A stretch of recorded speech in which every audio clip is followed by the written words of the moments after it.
as we're chatting about gaming and stuff like this here. Which we will get back to the gaming stuff as we say hi to Discussing Tabletop today, because turns out Dungeon Dragon stuff or tabletop related stuff was announced at the gaming show. It's quite a lot of it, actually. I know. We'll have to get to that. It will be a thing. So hi, welcome to Discussing Tabletop. Of course, the day after the gaming awards, December. 2 days after, right? Because they were Thursday. I think they were Thursday. Time blurs together. It's either last night or Thursday. I think it was Thursday because I listened to a kind of funny episode about a recap of it yesterday. Because Geekenders was talking about it, so it was Thursday. Yeah. Okay. Again, time blurs. It's a mess. So yeah. Thanks, Blaze. Blaze right Thursday. But yeah, so we'll be revisiting that as we were talking some video games here. But I guess you know what? With a week of a bunch of very interesting topics that we might dive into a little bit and have some tangents on, we should probably dive in and say. But I will before that say hi to my two co-hosts today, Worm and Momo. Hi, you two. You know, hello. Welcome. Hello. Thank you for joining me. And hello. It's going well. It's been great. My week's been good. You know, that's an excellent thing. I guess we can start with Magic and Marvel, because we'll talk a little bit. There's a little bit more on Magic, but Marvel has some good, interesting things. And here's the thing I'm going to say: this is so much more of a better set than Spider-Man. Yeah, I have some opinions on just this. By looking at one, this. The set symbol is ugly. It's terrible. I'll agree on that one. It's really bad. Yeah, I think the cards are overwhelmingly better designed than Spider-Man, with some thought behind them. Just an M. Yeah, I see what you mean. Like it's an M, and there's a little comic book, but like on the card, it looks like a little wedge of cheese. Yeah, so it's got several vibes. Got it. The Commander one isn't any better. If you look at the Commander, what's the Commander one? It's an M. But it's also got like a second thing, which looks like I guess it represents like a comic page. So it's like two pages. One's got the M and the other's got yeah, okay, there it is. Because I guess the Commander decks are going to have the Fantastic Four in front of them. Fair. Yeah. I'll focus on like the one I know the most. Captain America is my favorite Marvel character. Mm-hmm. Always has been, always will. I think this card is... Well, I think his Secret Lair rendition where he throws the shield at people is a better representation. That shit's broken and shouldn't be allowed to be played because the sword of the... Like, there's just a 10-10 sword that exists that's very cheap that you can just throw that at people. That's not cool. I think this card is a lot better and does a shield mechanic a lot better because it shouldn't... Being able to throw artifacts at people is a little busted. But he has the shield counter. As long as he has a shield counter, everything on the field has hexproof. Yeah. Which is a good representation of him being a protector. So there's a lot of thought behind that, at least. Yeah. Can't say much about some of the other characters. It's only until he's damaged. Yeah. I did. Some of the other characters don't really know. Attack, right? I don't know who Sentry is. I've heard of Sentry. I don't know a lot about him. I heard by name. I have already heard there is an infinite combat with Hulk. Yeah. With the Hulk. Yeah. Because there's a thing that when a creature... It's his Enrage ability, right? Yeah, Enrage. When he attacks, or when he's dealt damage, you put a +1/+1 counter. If he's attacking, you untap and get an additional combat. There's an artifact called Caltrops that you could just have that when a creature attacks, it takes a damage. Yeah. Hey, I now get infinite combats with the Hulk. Granted, yes, it's such a niche. It's weird. But it's there. It's there. It's a weird thing. It was a funny thing to learn about. Yeah, I was there's one thing I was looking at. I was expecting this to be... Here's just the heavy-hitting Marvel characters. Everyone knows a Doctor Doom, a Super Skrull, Quicksilver, Hulk, Invisible Woman. I gotta find the card. Who is Moon Girl and Devil Dinosaur? And why aren't they in the MCU yet? Why isn't there a dinosaur in the MCU? I assume Moon Girl So- probably has something to do with Moon Knight. And I looked this up. No. They- Devil dinosaurs from like the 70s. Yes. So, I will tell you, they technically Oh, this. kind of Oh. did.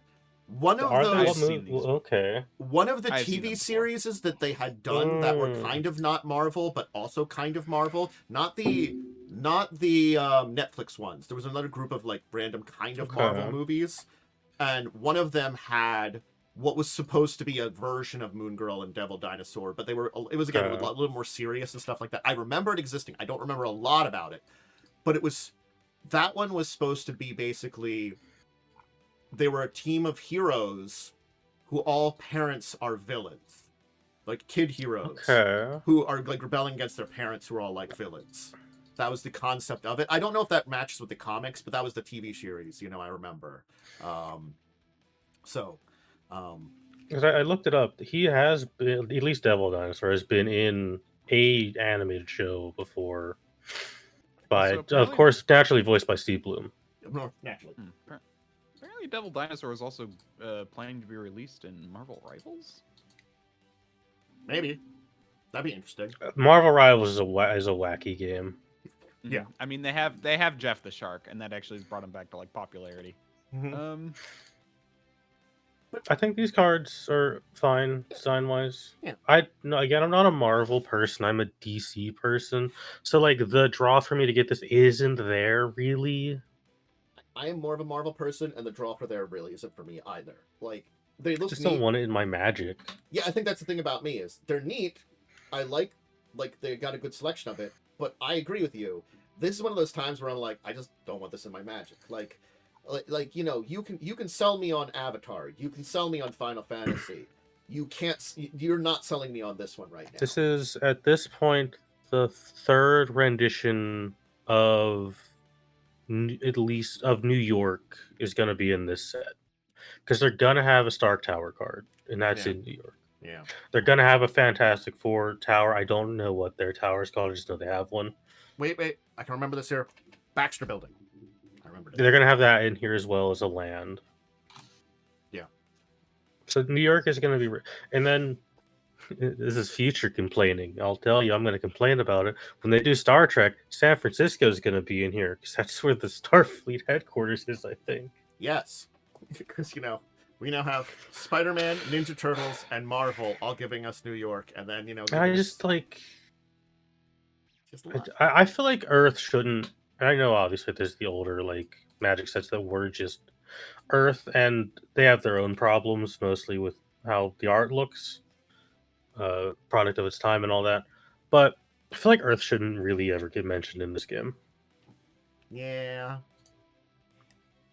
I mean, it's kind of like they specifically went in and retcon stuff to make Arabian Nights make sense. That's the kind of thing you don't think about. Arabian Nights was just a storytell kind of set. They made a plane and a story later on to make it make sense in the Magic universe. They bent over backwards to do that, and so that's one of those things. Is sort of like they did that back in the day, and it was nicer. I liked it when they did it. Sorry, I didn't put this.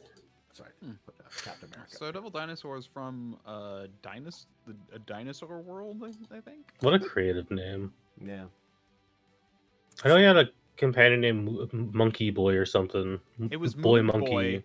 It was Moon Boy, but then they when they actually released a comic about him and Moon Girl, it was Moon Girl changed to Moon Girl. Yeah. And probably because the monkey. If I had to guess, the monkey was probably offensive. It was the 70s, so yeah. Oh yeah, you're not wrong. That's do why I'm just appreciate- guessing. I literally have no evidence for that, but I do want to point out the I guess I don't know what they call these, the special arts. I don't know what they're actually called in Magic these days.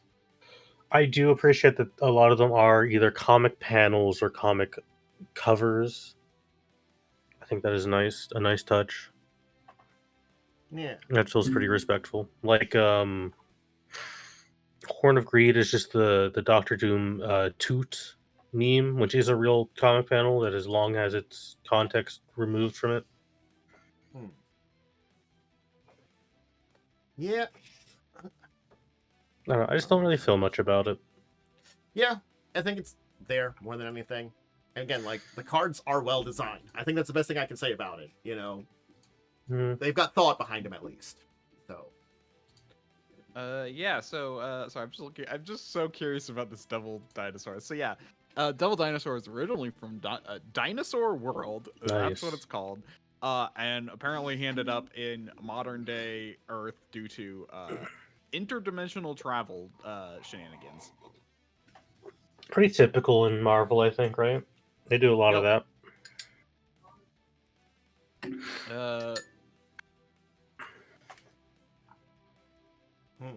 So they're rescued by Spider-Man. Neat. So yeah, but weird. Anyway, I just want to get to the Lorwyn reveals already.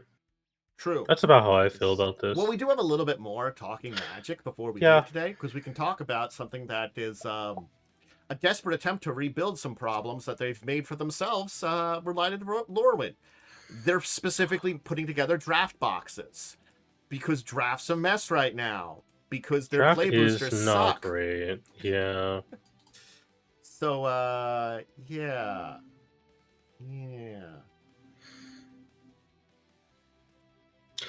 Yeah, I mean, I'm all for this because draft has been like absolutely ruined for quite a while.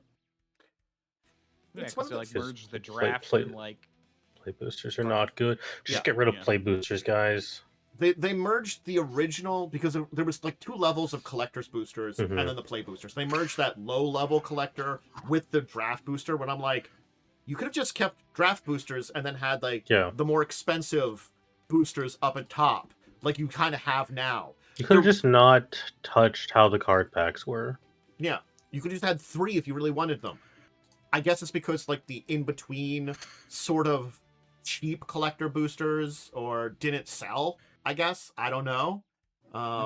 When you had draft, I'm not sure. But yeah, no, they've messed everything up and they're sort of trying their best to try to rebuild it because again, like draft was a big part of it, standard's a big part of it. These are important parts of it, and like it's as I put the video in my Discord, but it was the video from this week of Professor from Tulane College talking about the fact that we need something like standard because that's the best game version to introduce new players to. Commander sucks to introduce new players to Magic. Yeah, because you need like a bajillion cards and none of them can be the same. Yeah, Commander is the worst format to teach someone. Yep. So we need this for the game. You can't just if you went and just made the game Commander as instead of Magic, because it'd be way too they had complex. a couple of. I think they're still too focused on Commander. I do think they need to scale back away from Commander because it's killing 60 card format entirely. Yeah, Commander's fun, but it's a casual format. We have to have other casual. Formats. It was never meant to be the main Magic format. Yeah, it's not designed for that.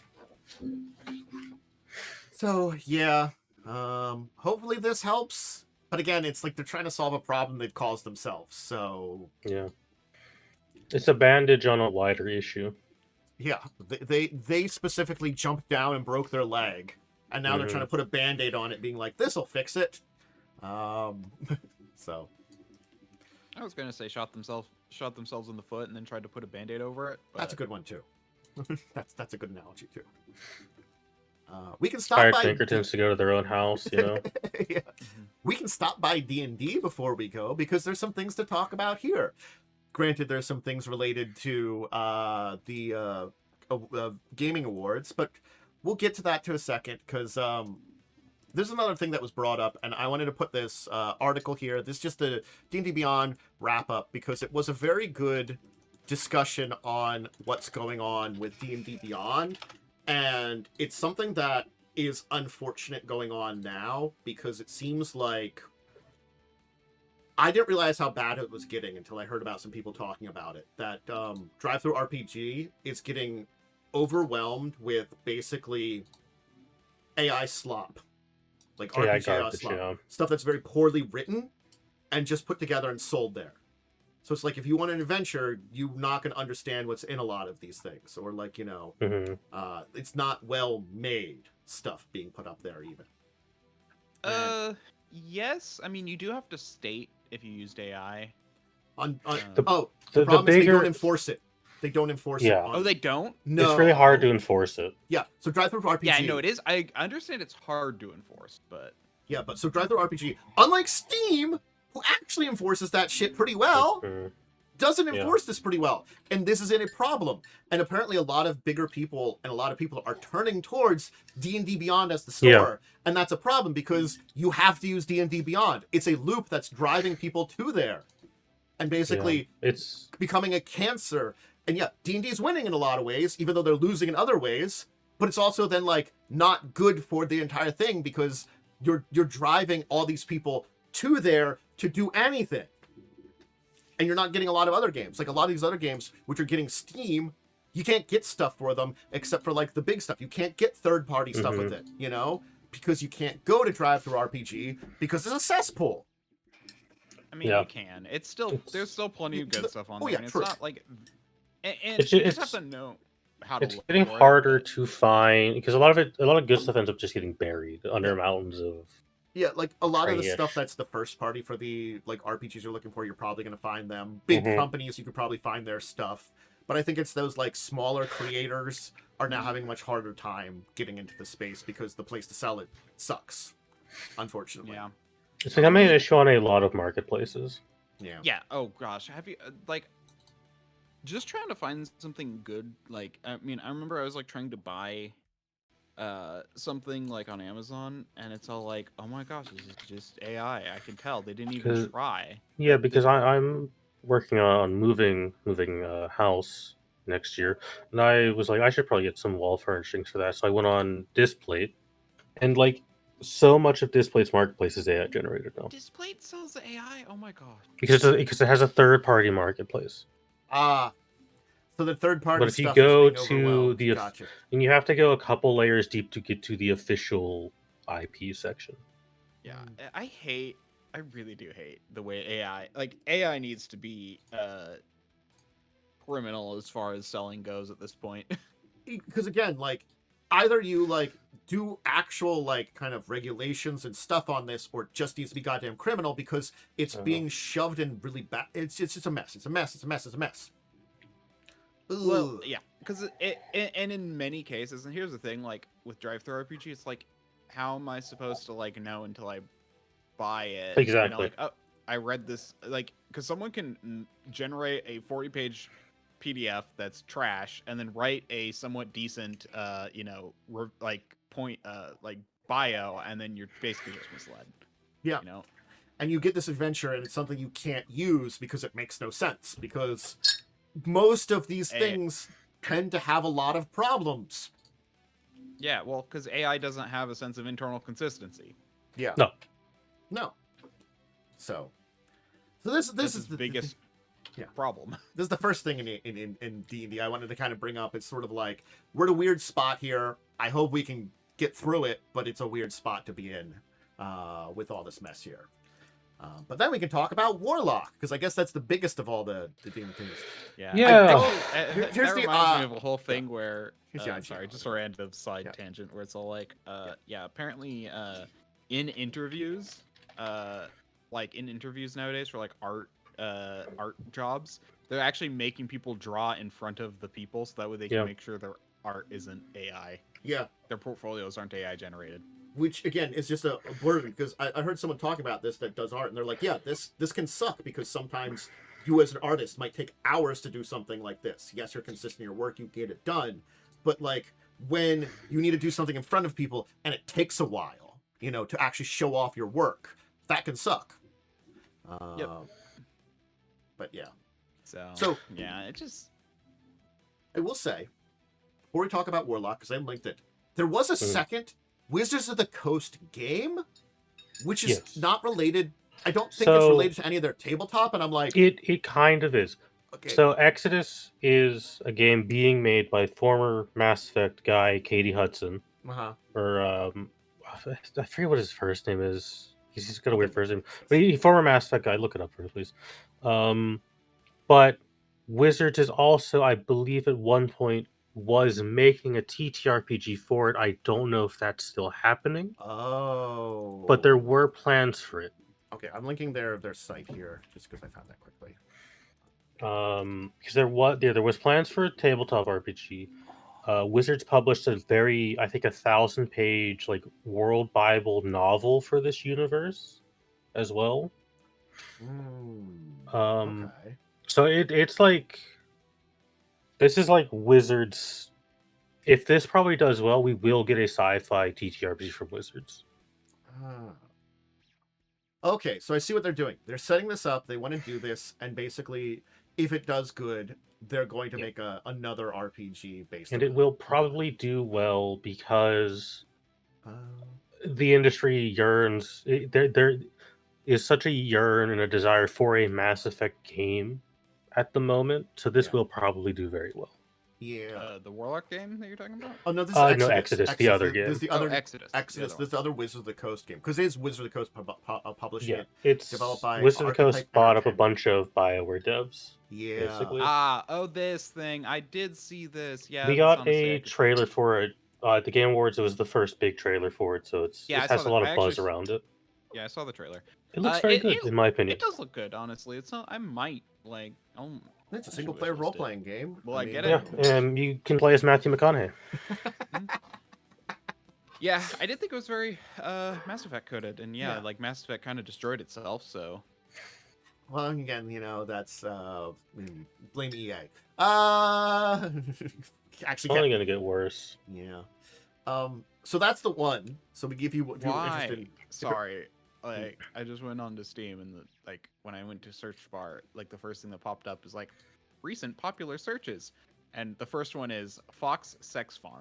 You don't want to be. Yeah, you don't want to be in the popular searches. God doesn't live there. That place is far from God's eye. Well, Anyway, You don't want to be sorry, there. That's that Steam was is a just like- Steam is a godless place sometimes. It's just like what? what was it? There was a joke that it was like I think it was it was on Geek Andrews. I'd say Geek Andrews. They had a joke. Jesse had a joke about it, like Steam. This is apparently the adult sale for winter. So it's have a Merry Christmas indeed. Look, I mean, it's always top sellers are always like the Steam Deck, and then just below it's some obscure hentai game. Yep. So I mean, that doesn't surprise me, but yeah, no, like it just popped, like popular searches popped up when I clicked into the search bar. So Here's a fun fact for you. Adult games tend to have a chargeback rate of about after 1 hour. They tend to get refunded quite frequently. That doesn't surprise me, actually. That makes sense. People want a specific thing in their People are fantasies. using this for exactly one reason. Yes. Yep, and they want a very and surprisingly, that thing is very specific. Like people generally want like a very specific feel. If they didn't find what they really wanted, they're not going to return to it. But maybe if it's good enough, they'll keep it. Now, the guy you gotta watch out for is that he just keeps buying that every couple of weeks. So anyway, so Exodus, that's the one, and the other one was of course Warlock, which is I'm very interested in this because all we got was the little like cinematic of an eyeball and a hand. Yeah, and then of course the lady And the picture, lady. which I got the picture of. I presume you're playing a hex blade of some kind. Yeah. And Warrior, the eye and hand makes me think it's Vecna related. Yeah, they say Warrior Katari, who embraces newfound dark powers to unleash some otherworldly magic in a fight against the forces invading the land. So I guess, someone takes a warlock pack to fight against the people invading them. That's a fine story. It makes sense, dark powers. Mm-hmm. So working. So here's the thing. Mm-hmm. Like Exodus obviously made it through. I'm actually very surprised it hasn't, but this I'm gonna just assume because literally every game they've tried to make up until now they've canceled because it was taking too long to I develop. truly when I saw this trailer, my first thought I had the similar thought to the Star Wars game, the New Old Republic game. I was like, this is either going to be like 10 years away, or we're going to see in a year that it's canceled. Yep. Ooh. No, and that's kind of the thing Yeah. because literally Wizards has tried to start up 5 or 6 games so far that they've canceled within a year. Companies, I think, don't really understand how expensive it is to make a video game, Yeah. and how It's and I how don't even you're think it's expense as much as it's time. it's time, it's expensive, it's hard, and you're not guaranteed. You're most likely not going to make money from it. Mm-hmm. You're not going to get your investment back. It's honestly kind of a gamble, and I know that was like a big thing when and I know that's actually very similar in movies as well. It's like, Mhm. but that's why they're big studios that can put a lot of movies out. Yeah. And that's why big studios are the ones who like are making money with movies, is because they can put a lot of movies out to get the one big hit. Yeah. It's basically set up right now for people big, like the biggest people to Or like able if we to talk succeed about in like that the sense. indie scene, there are people that can take time, effort, and even more time, and know how to kind of go Yeah. between the cracks to I find mean- something they can make, and that works for both indie movies and indie video games. Yeah. These people, I mean, Yep. Silk Navigate. Song took what, like 9 years to make, Yeah, and there's and a that reason- was actually, 3 that's- people. Yeah. That's a good explanation for why there's such a big divide in like it's almost everything's either like the best stuff is like indie made by small teams or like made by the big companies. Although the big companies for video games are kind of going in the dirt right now. Because But it that's used to be like games used to just rapid fire come out. Mhm. I'll use Mass Effect as an example. RPG, Mass Effect 2 came out, I think 2010. Mass Effect 3 was like 2013. Yeah. Those are both very long games. Are they well made games? Depends on who you ask. It depends on what time you played them. Yeah. Yep. I mean, like, look at. I gotta be honest. Let's go even back as a really great example. Mega Man, who just had their like Exactly. reveal Oh returning. god. Mega Man on NES, Mega Man 1 to Mega Man, I think like 6 or 7, were almost yearly, Yeah. And Assassin's Creed, Call of Duty are yearly releases. yeah, the Assassin's Creed. But the thing is, like, I'm going to say though, there is a little bit of a difference in that case. Those games, not all are equal, but all are basically very similar and are still fun in a lot of ways. They're all reusing assets and keeping from on the each same other. thing. Where like yeah, and then there are things like Mass Effect, which came out within fairly short periods of time from each other, at least the original trilogy, yeah, Mhm. and relatively. And that's because they had a consistent story to tell, even though each game was actually quite different. They had a story to tell, which they had from the beginning. They had most of it from the beginning, I believe. I think the thing where I It changed. Well, the problem is big it changed at thing the end. is they didn't have the ending done. BioWare management didn't want to give them more time. I believe, I don't know if it's true, but there was a rumor that the ending was written because the two writers just locked themselves in a room, wrote it, and then there were no edits made to it. That doesn't surprise Because me. they didn't Like, have during- time. Yeah, and that's why they like kind of because they wanted to make it so it's like everything you did had every choice you made had a meaning, and they just didn't have time to implement it. But the Dragon Age team gets it done a lot better, or it did at one point. again, I think it comes down to a lot about like what you innovate in a lot of ways too. You can rapid fire stuff, but if you do enough little like innovations between things, I think it works. Where like, I'm sorry, Call of Duty games, they don't innovate. It's just the same thing over and over again. Yep. Yeah, it's just the same shooty gun game. Yeah. Assassin's Creed, there are a couple standouts because I think they try sometimes to innovate, but most of the time they feel like they don't a lot. So it is just The same recent thing. ones have been mostly good. Yeah. I think that's Yeah, what I I mean. mean- is, like, But Assassin's Creed is also not yearly anymore. yeah. Yeah, and then you got something like let's like say Borderlands, where it's all like they actually took their time between them, like even Man, what from the a get go. what a mess that one turned out to be. I don't know. I feel like none of them have been terrible. Oh, That's four. the- Well, four didn't run on anyone's computers I think that's the It bad had- part about so right. terrific, It had the because right. four had was like the- it had like no optimization done to it at all. Yeah, like yeah, okay, I do. That's what it was. I knew there was something with 4, but I yeah, remember it wasn't or like the from game what I itself heard about was bad. people playing it when they could, it was fine.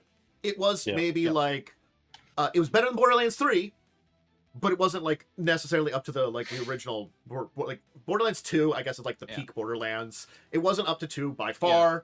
Maybe it was kind of up to 1. So it was like kind of, it's not bad on the series. You know, 1's still very fun. So 4, like if you could get it to work, would have been a pretty decent game, Mhm. but you couldn't get it to work. So it's sort I of think like, they did do patches to it. well, I'm since then, sure but- by now maybe, but again, like you lost a lot of momentum. You know, Yep. it's kind of like, and I think they're not like, That's kind of what happened to Andromeda as well. Yeah, Mass they're Effect not Andromeda. like, That game's still broken. yeah, like I Is it still broken? Yeah, they never really went back and fixed it. Wow. Yeah, like when I compare like something that like lost momentum but they managed to regain it, like hey, Cyberpunk, they fixed it, managed to regain momentum, you know, with a good game, with a very good game, or like Yeah. you know, like the core of like, hey, let's say No Man's Sky, they managed to fix it, and there's a core of something really interesting there. Like Borderlands, it's fun, but is it enough on its own to recapture that? I don't know. I don't know if it ever will. You know, Anyways, the moral of this story, chat, is I'm 90% sure we will never see a gameplay trailer for Warlock. yeah, like I think at very Yeah. least the Same. Exodus, with what we've seen, we're probably going to see that game. It seems Yeah. far Well, enough that's because along. it's already in It's the got pipe. it's Yeah, it's got its release window. It's got gameplay shown. Yeah. Yeah, Warlock definitely is kind of like and it was made by a team who actually knows what they're doing. Yeah. I would hope that there would be more, but again, it's like we just might not see it. You're very correct on that because like Like It would be literally- nice to get it would be nice to get kind of the non RPG D&D games back, but I just don't think this is gonna happen. yeah, and you know, and an action adventure about a like Hexblade Warlock on a quest for like you know revenge, justice sounds pretty cool. You know, that's a very good way of using the stuff you have. Yeah. I don't know. If they I do don't well. even know. Like, part of me is just like, man, you could also do a lot. Like, you could, like, I would love a Final Fantasy, like, old school Final Fantasy style adventure, like D&D game where it's all like, almost like a party. Like we've proven stuff. those type of games are still popular because Octopath Traveler sells so well every time one of their games comes out. Yeah. RTS or even turn-based can still work. We can see them there, you know. Yep. Granted, you usually have to do a little bit of innovation on turn-based, but those games still can be very popular. And it's not like they didn't do versions of this back in the day. It's just it's been a very long time since we've had a lot of D&D video games, you know. So I don't know. We'll see how it all goes. I guess that's how it says. Hopefully, maybe we'll see more luck. Maybe we won't. Maybe we won't. So one final D&D related thing, and it is a re-release, very interestingly enough, with some fixes up over on Steam. Hey, if you ever remember the Temple of Elemental Evil video game, I barely did. It's being re-released on Steam, basically with some updates and some fixes and some enhancements, you know. It's been on Steam, but basically someone took a look at it and be like, let's just polish this up a little bit and, you know, put it Yeah, back up there. I have played this game in my life once, I think. Yeah. So, again, I think its big draw is that it's the most faithful to the like gameplay of the actual tabletop rules. yeah. I think that's like the big claim to fame for it, right? Yeah. Very classic 3.0, 3.5. Well, technically, it's supposed to be 3.5 recreation. And Greyhawk. Ooh, Greyhawk. Which technically is accurate because I remember 3.0, 3.5 was technically the main one was Greyhawk, not Forgotten Realms. So Yeah, Forgotten Realms came around as the main setting in, I think, 4E. Yeah. So now, we all know the main setting of 4E really was Eberron. Yeah, kind of. Kinda. So, yeah, so that's cool. If you're interested in checking out some of this is, again, a good example of how games could have been, or could be now, if Wizards would actually support this and actually finish games, aka Hasbro actually finishing and supporting games. Anyway. I mean, they didn't even finish their 2025 D&D. I don't know what we expect from them with games. You're not wrong. You're not wrong at all. Anyway. Hey, Paizo, we can visit you. They got a big new storyline going on, and the first book of it has been revealed. The Hellfire Dispatches in the Hellfire Crisis series, because basically, the storyline seems to be that Cheliax is going to war with Absalom, I think it was, or is it Taldor? I have to check the. Absalom would be kind of hard. I think it's Taldor. I'd assume it's Taldor. And it's basically pulling a World War One. So it's basically a bunch of different things are getting on either side, you know. So it'll be kind of an interesting storyline of the main region kind of going in up into a kind of battle with it. So, it's Andoran. Oh. It's the one getting invaded. I guess that's what's setting it off. Oh yeah, Andoran getting setting it off. Yeah, that makes sense a lot too, because that's the democracy in the region. Oh, here's the Paizo page for it. They're kind of like draw page for it. Like, it's a neat idea. Yeah, I think it could. I have an issue with adventures like this just in general. Of these kind of things always sound like really cool in like theory, but then when you like play it out, because you're just like 4 dudes, it's not ever really that cool. You're not wrong, you know. It's there are parts of this that I think are interesting, but again, it's like I think things like the interesting meta narrative with, like, you know, the God's Reign, that was kind of interesting kind of stuff there too, where they could kind of make some changes there, but it kind of makes sense, kind of an ongoing kind of storyline that is currently in the entire narrative. But like this is one of those ones where I kind of like look at it and I'm like, you know, yeah, you're using a lot of stuff from like Battle Cry, but how much are you? What's there's a lot of questions I have on the way that it's going to be. We'll say it is nice to see Cheliax as a villain again after the absolute thrashing they've had for several years in this godforsaken setting. Literally. I mean, really. It's one of those things is I think Cheliax was better in earlier Pathfinder when they were more a, you know, like they're a villain, but they're not like the direct villain. You know, they're like Cheliax. In 1E, they always had that vibe of like the like crumbling empire because, well, 1 Skulls and Shackles, you fight them and you beat them. Hell's Rebels, a big province, is literally just declaring independence, and then Hell's Vengeance, they get crusaded. Yeah. So it's not necessarily bad for them to have an idea, like, because again, like by the time we pick them up, their empire has partially crumbled. But I like the idea that like maybe finally, it was the idea that the current queen had kind of stabilized and rebuilt the empire. It's like if you read about Cheliax, that's kind of how it feels, but you don't get that, you know, in a lot of the things there too. You got a lot of these things. So the idea that maybe they finally have managed to like stabilize after all this stuff, and you know the queen has finally like been able to like, you know, bring up and start the this battle and stuff. Yeah, I don't know.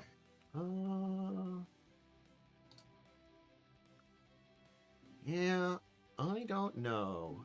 Oh, they're trying to liberate Isker. Interesting. That's the Hellbreakers adventure path that's going to be coming. That's an interesting one. A story about like that. It's a very neat idea. A lot of cool ideas, I think, but yeah, I mean, you got to remember the Lost Omens books really are more like 90% information about the world. Yeah, like this isn't going to be a story. It's like this isn't the events happening at the moment. Yeah. Yeah. And then we'll get a couple adventure paths probably set around this idea. Yeah. Yep. I feel like basically one of the meta narratives will be Isker breaking away and becoming its own nation and no longer a vassal state. And there's the Hellbreakers adventure path. It's going to be all about, you know, that's the storyline going on. And there might be one related to the overall war going on. Who knows? And, you know, I don't know. Interesting idea. I don't know how well they're going to do it. I think that's the big thing about it. So, but that's coming in for Pathfinder in the next year. Yeah. I will say the battle cry, mass combat rules are actually pretty good. That's good because it's more like your character is taking control of basically a battalion. And so it's not like you have to be like, and then the battalion's control with the normal like Pathfinder rules, but in a weird kind of, but a little weird. So it's like it's. I actually think they're decent because it's basically your characters. And here's the fun fact: because they're still based around the same CR, if your players don't want to take control, they can just fight alongside and be completely independent, and it's fine. You know, Okay. like they can take on a battalion on their own because CR. It's sort of like your, I imagine it like comparing it to Dynasty Warriors. You're gonna Dynasty Warriors a bunch of little dudes. Yes, that's what I was trying to think of. Trying to say. Yeah, it's actually funny because it's actually very similar to their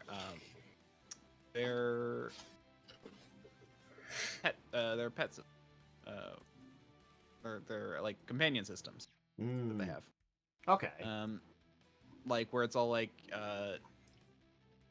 between the two of you, you can only take one move action, but then like and this is from memory, and then like you can take an action to do stuff, and then the other group can take an action to do stuff. Although you don't have to give an action to command, but I think you can, and that does something. I don't remember. It's been a little while since I read through that book. Okay. Interesting. So again, I honestly think it'd be good. And the reason I think it's good is because it does put a lot more power into the hands of the players. They're not like commanding an army. They're not like, it's not like some weird obscure extra rules that every player has to decide how it goes, because that's never fun. You generally just put one person in charge of it and everyone else zones out. Yeah. So the fact that, if your player is like, no, my player would never lead an army, it's like, okay, cool, you can fight alongside. It's fine. Yeah. So, cool. So maybe they'll expand or work on some of that stuff on the mechanics that were in Battlecry. So awesome. All right. Steve Sackman Games is giving us a second edition of a classic RPG that's a little weird. Basically I call it the Toon. They call it Toon second edition. It's basically, I guess, old Disney, Looney Tunes, Hanna-Barbera style RPG. I think I had heard of this many years ago, but I forgot it honestly existed because I really didn't care at the time. But it's interesting that it's a name I've heard. It's something I've never seen personally. Yeah, heard of it. This was released in 1984, so this is a 40-year-old RPG they're bringing back. Yeah. It's a classic. Cool. Yeah. And it is really made to be like, slapstick, very Looney Tunes cartoon kind of adventures. So I'm curious how those play out in a book. That's the thing about it, is it's a interesting concept that they've probably explored. I'm interested in how it actually works and maybe how they might update it for more modern things. I'm curious. At most. I mean, my brain goes, yeah, it's like you make an attack, you fail, it blows back at your face, or the bomb blows up at your face rather than at the enemy. You know, it's like...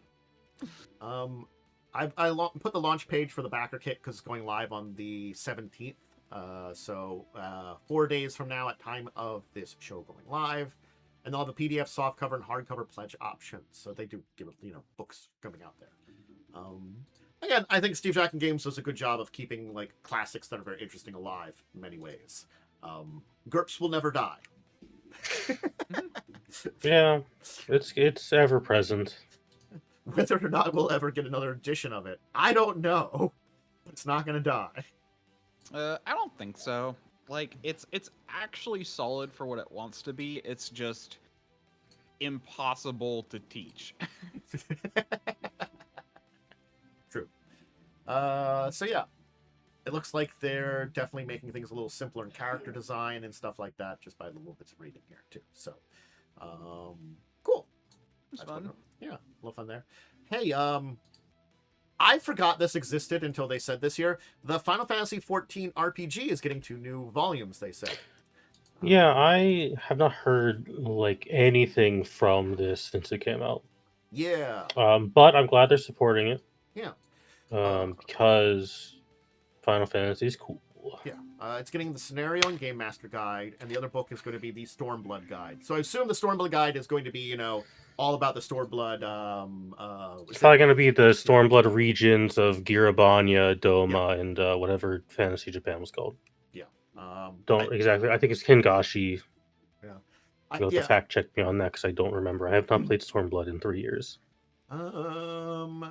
Job information covering levels 65 and 70. Standard. Assume it's also going to add Samurai into the game. And Samurai and Red Mage. Yeah, Red Mage was Stormblood. That's what was that expansion? Yeah. 50 That monsters. reminds. I don't know why, but this reminds me of what the folklore whenever like they would do a Final Fantasy description. So this just reminds me of like so that they're a podcast who Mhm. mostly does fairy tale stuff. But Yeah. occasionally, the person who does the fairy tale stuff like can't for whatever reason, and so someone else steps in and explains Final Fantasy to her instead of her doing it, to, Nice. like explaining. And my favorite part is like, and that was the Final Fantasy until they made the next one. I've It's like- made at least 16 of them. At least 16. I have not played this TTRPG. I have the starter set on my shelf back there, which I read the rules. They look cool. Finding people to play this is very hard because one, you need to convince people that Final Fantasy is cool. More specifically, that Final Fantasy 14 is cool.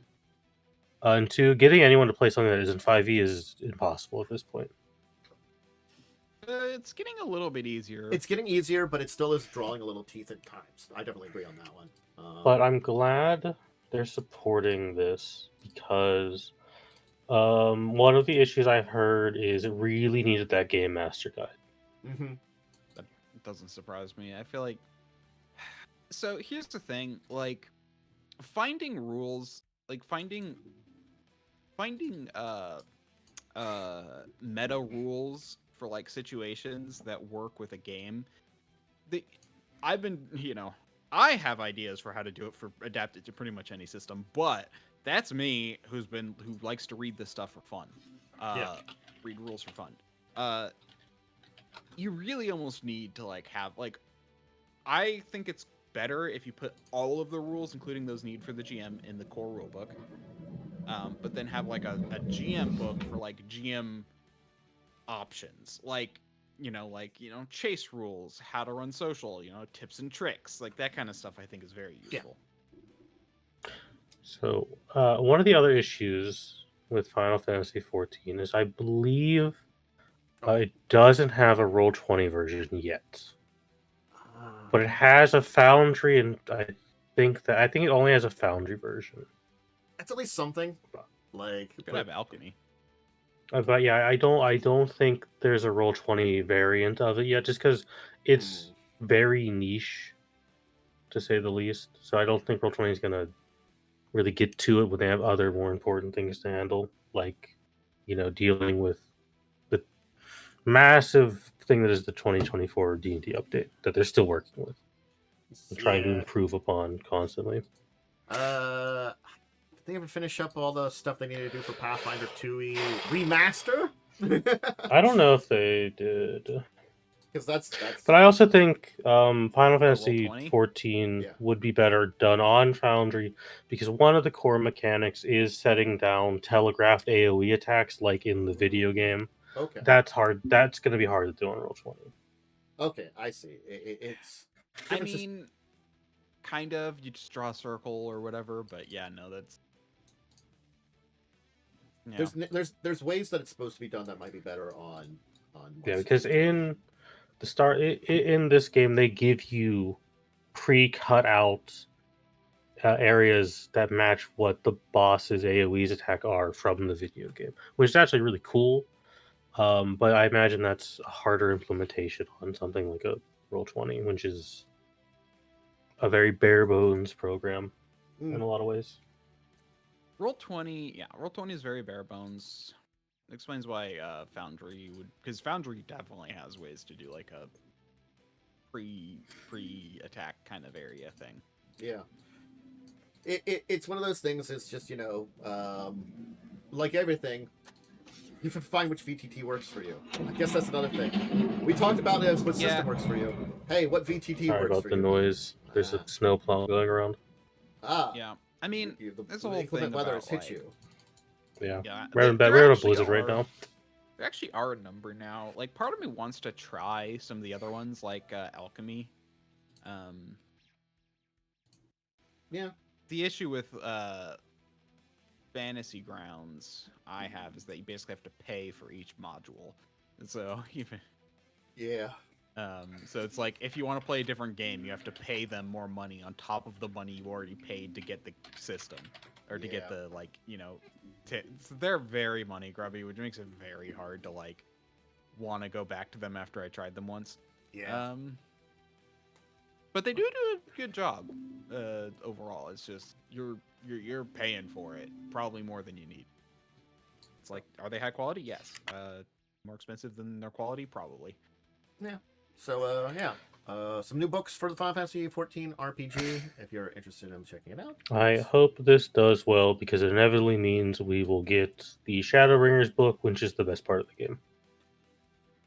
I guess that's what I've heard. Yeah, it's like so. Like you want to be able to get to all the information and storylines that are that best part of the game, almost in the RPG version. Yeah, Makes you sense. really got to get to the Shadowbringer jobs because they're peak, I dare say.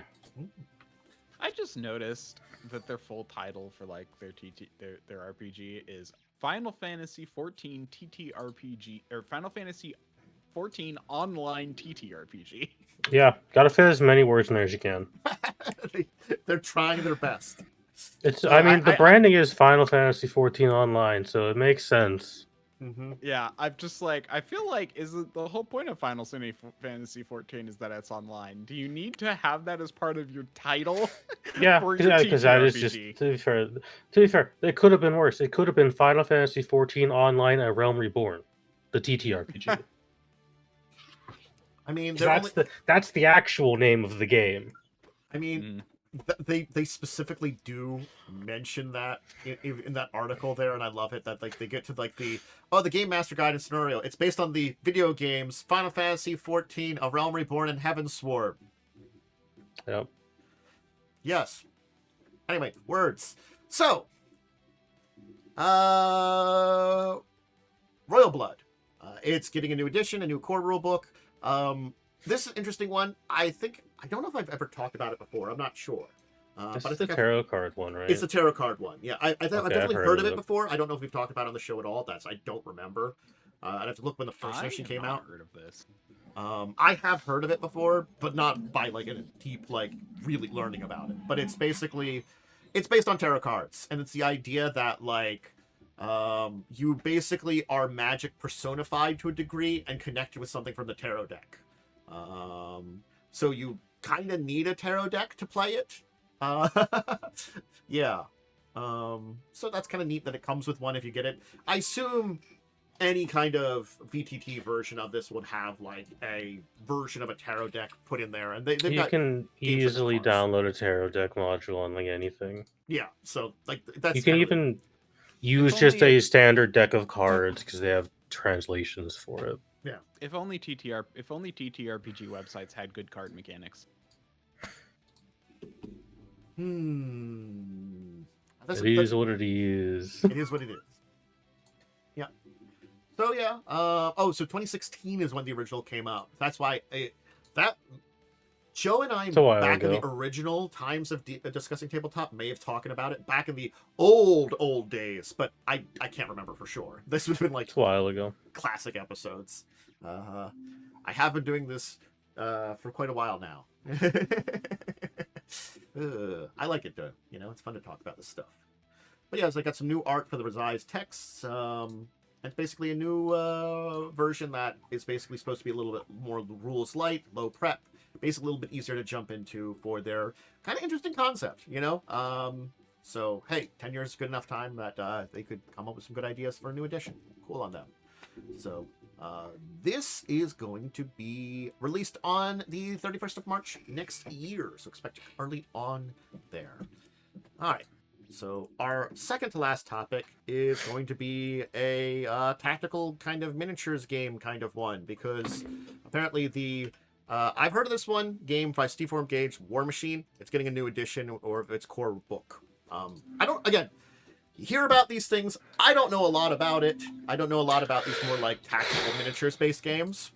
I barely know about Warhammer, and it's the biggest one of them all. Yeah, that is the biggest one. So I don't personally know this game, but it can't be all that difficult to learn. Yeah, it's like I've heard it brought up once or twice before. You know, it's kind of that level of things. I don't think I've talked about it here because don't True. talk a lot about tactical games. I'm trying to add more into our discussions. It's a branch that I'm trying to dip a toe into. and learn Fortunately, more. the two big ones you got are like Trench Crusade and Warhammer. Yeah. But this is supposed to be a little bit more, I guess, steampunk, magical. So I guess I want to compare it that way to like Final Fantasy VI because that was steampunk magic. I guess it was kind of steampunk. It was a little steampunky. You with got a like flying those, like, castle. Yeah, kind of maybe. The But, pervy prince guy or whatever his name was. Yeah. But it's supposed to be So like I'm actually, storyline and stuff rules. I'm actually curious. Do all TTRP or do all war games do they have like ruler bait? Like I've seen like people do like rulers and weird For the most things. part, you pull out your ruler. And you got the bendy ruler too. Bendy rulers in a lot of them, depending on the scale too. Smaller ones that are maybe more squad based. Sometimes they also use like because there's war games and then there's skirmish games, and those are technically different. Yeah, war games. So things skirmish games. And then you have you also have the subcategory of like fleet based games. Yeah. Skirmish games, which I kind of are like a kind of subcategory of this entire. Your Trench Crusade, your Necromunda. Yeah, those tend to use. They'll have like grids on whatever they set up a lot of times for some maps and stuff too. But again, also it depends on if you build your own map too. But you might also work off of a grid to build your map because the battle ground is going to be small enough that you're not going to need like the big like tables of stuff. So that's why like something like a Warhammer where it's a much bigger scale, you really need the ruler then, So that's interesting because that actually puts human error as a element. It does. Yeah, you gotta get your ruler out, Yeah. Well, no, like that's the thing. Like even with a ruler, it's just kind of like like it's always you're never gonna be like perfect, but the difference between a 6-inch move and like a 6.5-inch move is not that much. Is it? Okay. It's not really that big of a deal. Yeah. Because most of the time when you're moving a unit, you're gonna move into shooting range anyways. Yeah. Yeah. So traditionally, it doesn't make a huge difference, but there can be some error that could make some differences in the long run. It's just probably not going to be most likely too much. Also, did they try to make this this like logo as close to Warhammer as possible? Because my brain, literally every time I look at it, I see Warhammer. Yeah, I looked at the logo a little bit and I was like, it's a little bit like that. They did kind of have it like legally distinct Warhammer. It's called Warmachine. I'm like, that's the direction you went for? Really? Steamforged Gauge? Yeah, I mean it's a W word in a weird like shape. Yeah. It's a little bit similar to the Aquila used in the 40K. Literally got the same number of letters. Yeah. Probably an intentional marketing move. Yeah, or just like randomly done by accident. You have to think about how many things mention 5e now. Why, like, World of Darkness has gone all 5e. Vampire 5e. Why? Because they want you to think about D&D 5e. It's the same thing. You want to kind of compare it to stuff that is the more popular stuff in a lot of ways to get that connection in a lot of ways. It's like you recognize what the big thing is. The people who are working over here at Steamforge are like, we're not going to beat Warhammer. We can get close, or that's what we're trying to do. And it's also the thing of like, if you see this in a shop, you're gonna see that shape, be like, "Oh, is this Warhammer?" But you're gonna go over to it, and then you're gonna see this, and go, "Oh, what's this?" Yeah. Right? Yeah. It kind of draws you in a little bit. Yeah. So yeah, it's just like I don't know. My brain also goes kind of towards the like, grandma trying to buy something for their kid. Oh, Warmachine. Yeah, that sounds right. If your grandma's buying you Warhammer, I think you got bigger problems. I mean, I'm not gonna lie. The I guess magic steampunk robot monster, the Warmachine Deathjack, is pretty cool. That I saw at the bottom of the page. Looks a little orky. Yeah, it is still $80, and I'm like, man, that is outside my price range for anything. This is why I stick to. This is why I stick to occasionally buying magic. It's more affordable. Sorry, the whole grandma thing is less a point of like, you're sending your grandma out to buy it as much as your grandma was like, oh, this is something I heard him talk about. This must be it. He must like this. Yes, I'll get it for him. Yeah. Shall we talk about Warhammer though? Oh, I didn't. We move over should to talk about Warmachine. Warhammer. We got two important things. I had it switched over. One of them is a smaller update. About, I think it was a couple months ago, we got the pre-orders for the Heir of Ruin anthology book that had to be taken down because every copy was bought by scalping bots in a very suspicious amount of time. So GW took that down, said, all right, we'll bring this back in a couple of months when we figure something out. And they put a hold on every order. We've gotten that update. The update is both good and it makes me mad because the special edition for Heir of Ruin is print on demand. They could have done this for every limited edition and special edition book they've released. And it would have avoided every issue with these releases. It turns out print on demand is the best way to do these things. Now, side eyes wizards. I will say one of the problems with Games Workshop is though they operate a very large game, everything they make is done in-house in one facility. So it is hard for them to do this kind of stuff. That's why they're out of stock a lot of the times. Yeah, that actually makes sense then. They definitely probably should outsource that a little bit. But then again, I believe they're starting to, but for a long time Warhammer wasn't popular outside of the UK. Yeah. It's sort of like it was one of those things that I knew people that played Warhammer, but it was it's always been on the periphery of like most nerd fandom stuff, but it's only until the last like 2 or 3 years it's become a very popular thing. It has exploded. Interesting. Okay. I can remember to be fair, that's a good point. The game itself, like I think the lore and like discussing video games and stuff for Warhammer base have been super popular for a long time. But the game itself, I can see the issue. Yeah, like I had friends who played Warhammer that were part of my like group at the school club back in the day. So high school had a tabletop club. Anyway, you know what we did as a tabletop club? RPGs and Magic. The Warhammer people didn't play it there, but they I knew there was a couple of people that after hanging out there would go play Warhammer at one of their friends' place, and it was this small like subgroup of this like massive thing. So it was all Magic, TTRPGs. We're playing we really shouldn't have been in high school, but there was a lot of World of Darkness going around there. That's one of those ones where we're like, maybe if someone actually asks questions here, maybe we should be playing this one. D&D isn't allowed, but World of Darkness is fine. It's okay. That was actually what the problem was. It was Cyberpunk at our school was allowed, but D&D was banned. So it's like it is definitely interesting to see. They now have a lot more demand than they've ever before, and they're beginning to match up with that or figure out ways to, whether that's expanding their ways of producing stuff. Yeah, and an important addendum is this is only on sale between today and Christmas Eve. After that, they will stop taking orders, and what is on demand will be printed and will take a couple of months to be rolled out because they have to obviously print more orders. Yeah, and that really is kind of the way I think, because it's a thing. Like, it's a small, currently I guess it's a small production system, but small production systems work just fine for that kind of thing. It just means it takes a lot longer to get stuff to people.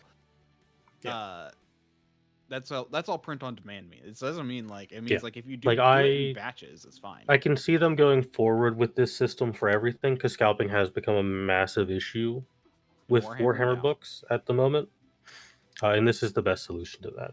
Yeah. Yep. Print on demand is the best way. I will post the store link as well if anyone wants to buy it. Okay. Cool. I think the book looks quite nice, and I will be ordering a copy when I'm paid next week because I love me some Warhammers. I guess we should say this is supposed to be the basically. This is the anthology book that's going to take place after the Siege of Terra. Presumably into M36, M37, where we get the modern quote-unquote version of 40K. Yeah, this is the big capstone horse heresy type story. The little blurb for this book is Horus is dead, his heresy is over. The scars of mankind's great schism will never fully heal. For those left behind, a new era of ruin is dawning, promising both new beginnings and fresh peril for the Imperium, riven by trauma and war. Basically, it's going to cover things probably like the Scouring and what Chaos Legions are running off and doing, because they did get pretty savaged. Yeah. Everything. The galaxy quite literally was in flames. Everything was savaged. And it's like one of those things is it's taking a step back from what I have learned about. It is a good point, because this is where a lot of the Primarchs disappear, the the ones with the Imperium during the Scouring and stuff like that. So this is like a lot of storylines that deal with like big characters. We're not going to talk about how Vulcan disappeared, because that's not a good book series. Ooh, sorry, Vulcan. We're not talking about War of the Beast. We like you, Vulcan. Your storyline sucks. Sorry. Ooh. Dude, I feel bad for Salamanders fans, because they don't get good books. Another part of this is, I guess, the data slate, which was kind of interesting to hear about a little bit. Put that link there to the Goonhammer's article about it. This was an interesting one to hear about, because I was talking to Momo at the beginning of this. I saw, by chance, Bricky, who's a big like Warhammer person, on a guest spot about some people that I guess talk about the mechanical side, like the playing of the game side of this, and they broke. I think it's the Poor Hammer Boys who do Poor Hammer Boys. Yes, that's one. Who do the mechanics side? Well, Bricky does the lore side usually. Yeah, I will note, started watching the Adeptus Ridiculous a few times here and there. I would recommend you skip the latest episode, because dear God, it's not cool. It's not good. I'm sorry. I listened to that. I listened to that and I was like, my God, man, this is Watson a trash sure is fire a guy. of a book series. Look, Ian Watson sure is a guy.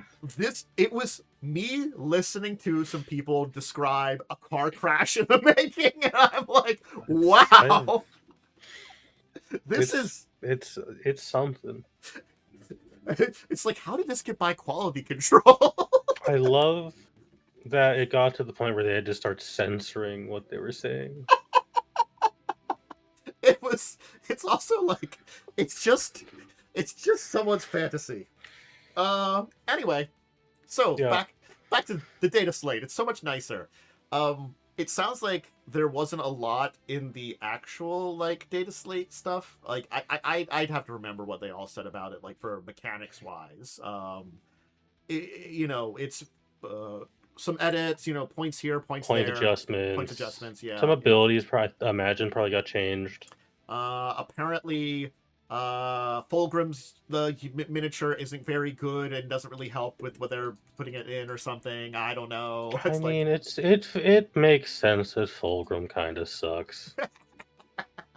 But then apparently they made a bunch of detachments and like, which I guess, from what I could tell, detachments are like, I guess, a thing you put on top of your whatever units they have to give them like special abilities or something like that. I guess it's like, because you have a detachment rule, then you have enhancements, and then you have stratagems. Yeah, that's what I was kind of like picking up on this. I'm like, oh, okay. So it's like I might have a bunch of these units, but if I say these units are with this detachment, it's giving them these rules here. Like I have a bunch of guards. That's why that's usually why you buy the supplement books, is for the detachment and enhancement rules. Yeah. Versus just buying the big codex. Because you might have the miniatures, but like this adds like the uniqueness to some of your miniatures and stuff too. I guess also like Space Marines, you paint them, but your Space Marine units might have different attachments too. If you're playing Imperial Fists or something, or Space Wolves. But yeah, apparently like they really like Grizzled Company was the one that was very interesting to talk about. Like, talked about quite a while, and they talked about like apparently they brought back one that makes the Harlequins actually useful. This was a very interesting thing to hear. Thank about. God. Are they good? Eldar getting some love finally. I know. I think the word is, are they good? They're playable. Yeah, that's usually how it goes with Warhammer at the moment. Well, I didn't even realize that they talk about how like it might be next year that they might be bringing out a new edition, too. Yeah, I can see 11th edition next year. Okay. Or at least the starting of like the marketing for it. Yeah. So it was a very interesting kind of thing to hear about. What do you have to say about it? As now I did my little spiel of learning about it and being fascinated by this entire thing. I think it's good that we're getting balance and changes because, well, I don't really play Warhammer anymore. I've heard some people, there's always the grumbles of 10th edition is too homogenized and too streamlined Mhm. and lacks a lot of the fun flavor of past editions. So I'm obviously not going to read every detachment because there's a billion of them. Yeah. I'm hoping they bring some more flavorful ones back in, so factions feel a little bit more unique, other than just it's a guy shooting a gun doing a thing. Yeah. Um, you know, it's battle stuff. They've got an overview. It's kind of neat. So yeah. And then the last thing we can kind of talk about is we can visit Warhammer again here. From, of course, we know of Total War Warhammer 40k, the game. So now, if you want to do a Total War game in 40k, you can. Yeah, from what it looks like, I shout out to the fact the first thing I see in this article is celebrating titles like Claire Obscure 33, Uma Musa, Pretty Derby, and Hall Night Silk Song. But there's a link for Uma Musa. And they did this like cover it. They did, of course they did. You know what? That's really good. I have noticed that Goodhammer does cover Uma Musume. Hell yeah! I'm like, that's an interesting thing to Horse choose. girls. Apparently, they also they like a little bit of magic. They like their horse girls, and they like their Warhammer. They know what they like. Who doesn't like their horse girls? Anyways, yeah, this game looks really cool. This for me was the second game of the show. Obviously, game of the show is Remedy's Control Resonance. Looks amazing. But the one thing I'm a little bit, and this is a selfish why you do this. Mm-hmm. I don't see Necrons in this list of base game factions. Creative Assembly. You're gonna make me pay money for them. Yes. They definitely will. You're gonna make me pay money for my favorite faction. They definitely will. Unfortunately. Yeah. At least I'm glad that Eldari are here. They're getting representation because God knows they've not had a good past 10 years in Warhammer. Yeah. Maybe it'll generate some popularity for them in Warhammer. We can only hope. I would hope, because Eldari need a serious re-examining of how Games Workshop has handled them, with the fact that they've thrown out their major plot line and kind of reduced them to a tertiary faction at this point. It's one of those things is like, when I hear about the lore, they're very interesting too. Sort of like, I'm not gonna lie, I'm much more for some of the more unusual stuff, like when I hear about these things. Like, orcs are kind of funny, but they're just fun. Eldari are kind of interesting, but they're kind of in story, and how, I think the Craftborn Eldari have a very interesting tale about them of what they're trying to do. That's very interesting. I would love to learn about more of the dinosaur riding ones. Yeah, seeing Exodites would be cool. If you are interested in Exodites, I believe they show up in the Gaunt Ghosts books. I think they're in there. Dinosaurs. I know they show up in the Divine for a little bit. Yeah. They're there, but they're very background. Obviously, the two Eldari factions are the Craftworld and the Drakari for the most part. Good old Drakari. They bring us such wonderful things. Pain elves. Yeah. I'm hoping that this leads to good things for Eldar fans, because they've not had it good for a long time, with the fact that Games Workshop threw out the main plot for their main characters, the fact that they haven't been really lore relevant since Gilliman came back in the Fall of Cadia. It's just not been a good time for them. Yeah. I think it's another one of those things that I've heard kind of mumbled about with the entire Warhammer 40k is, is there a good place to go with the meta plot, or is it good to have a meta plot or even stuff like that with the current timeline? And it's kind of a weird spot to be in. I've always been firmly of the opinion it would be better if the game is detached from the lore. Yeah. To have them be separate entities. Yeah. because we're hitting a point where it's just stuff isn't happening in the universe's lore because the game is an actively played game. Yeah. I think it's fun to play out skirmishes that could exist within the world and to have all the factions based on stuff you're doing for the lore, but I do agree. I think the lore should separate out. Like, it's with a lot of other games, the lore is technically separated out from the game in a lot of ways, and you just play the game and it's sort of like, yeah, D&D, Magic, like a lot of other tabletop, Pathfinder, you are playing stories in an area, but you're detached from the overall lore. You can have your personal lore about it. Your personal Warhammer game could have stories with your friends that you're building a story that you're going on about, like you're doing all these battles on a planet. Cool. It's not going to affect the overall thing usually until like they have it do that, and that's kind of like, I mean, what was it, that like story of that one planet that was kind of crazy and it seems kind of fun, but you're also like, it's weird. Yeah, I mean, there's a lot of those, right? Yeah. There at any given time, there is a million worlds in the Imperial. You can find somewhere to set your stuff. Yeah. As per this game, though, it got announced, looked really cool. From what I could tell from the trailer and what from people have said from interviews, is it's going to be. I don't know if either of you played Empire at War, the Star Wars strategy game from a long time ago. But it's kind of like that, where you have the big galactic map where most of your management is, and then the planets are your mini campaigns for battling stuff. Something that was also said is you don't have to finish like a long campaign. They kind of like hint at the fact that you can like import parts of a campaign into another campaign. Interesting. Okay. Which definitely fits for 40K. So as like because obviously the galaxy big, a lot of stuff happened. Yeah.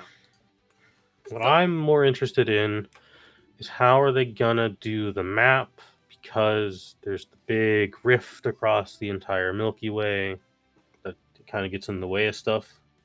Yeah. That's definitely one of those things that I'm like, hey, even like none of the lore sciences I've ever been to talk about that for that, so it's kind of an interesting thing. It's kind of gets like hand waved of, oh, it's just there, because there's only really like 2 paths through it, and they tend to set there's just like 2 ongoing mega wars in those gauntlets, those paths through. So there's only like 2 of them, so they can kind of just ignore it a little bit. Gotcha. But like, it's you probably should bring it up because it's also a literal giant portal to hell that demons are coming out of every second. So I'm just talking about it's a fine summer's day. They're enjoying themselves. Funnily enough, it does come up in Rogue Trader, because when you get control of your ship, you have an option to just go back to the Imperium and you die. Huh. You get lost in the rift. That's an option. It's an instant game over. Interesting. Huh. So, anyway, yeah, that's a little bit of dive into Warhammer there. All right. So, I had a deeper discussion topic today that was kind of booping around, but I thought it would be interesting to talk about. And I originally was going to do this a little bit differently, but I might want to split this just because, it might be big talking. Because I think there's 2 directions when you talk about an evil campaign. I think there's the side of, like, evil as the theme of the campaign, which is also, like, evil in quotations because, like, there's morally ambiguous games you can do. Hey, I'm looking at you, Shadowrun, you're criminals, or I'm looking at you, World of Darkness, or things that where you're, or honestly, if you're playing like the Warhammer TTRPG, you're not good guys probably in general. No, there's not really anyone good at Warhammer. We've established this. Yeah, so there's that, and then there's also like characters that are more morally evil, and yes, that could be in one of those games, it could be in a more neutral game, but I think you have to kind of look at it both as the player side and the person running it side, and kind of come up with the combination to make these work. Because honestly, like, moral ambiguity can go down dark paths and stuff like that. So do you think we should try to cover everything today, or just split them up? Because I think that's kind of like where I was thinking about. Like as we got here, I was thinking about like maybe it might be better to talk about maybe GM side today, and maybe player time another time. Side.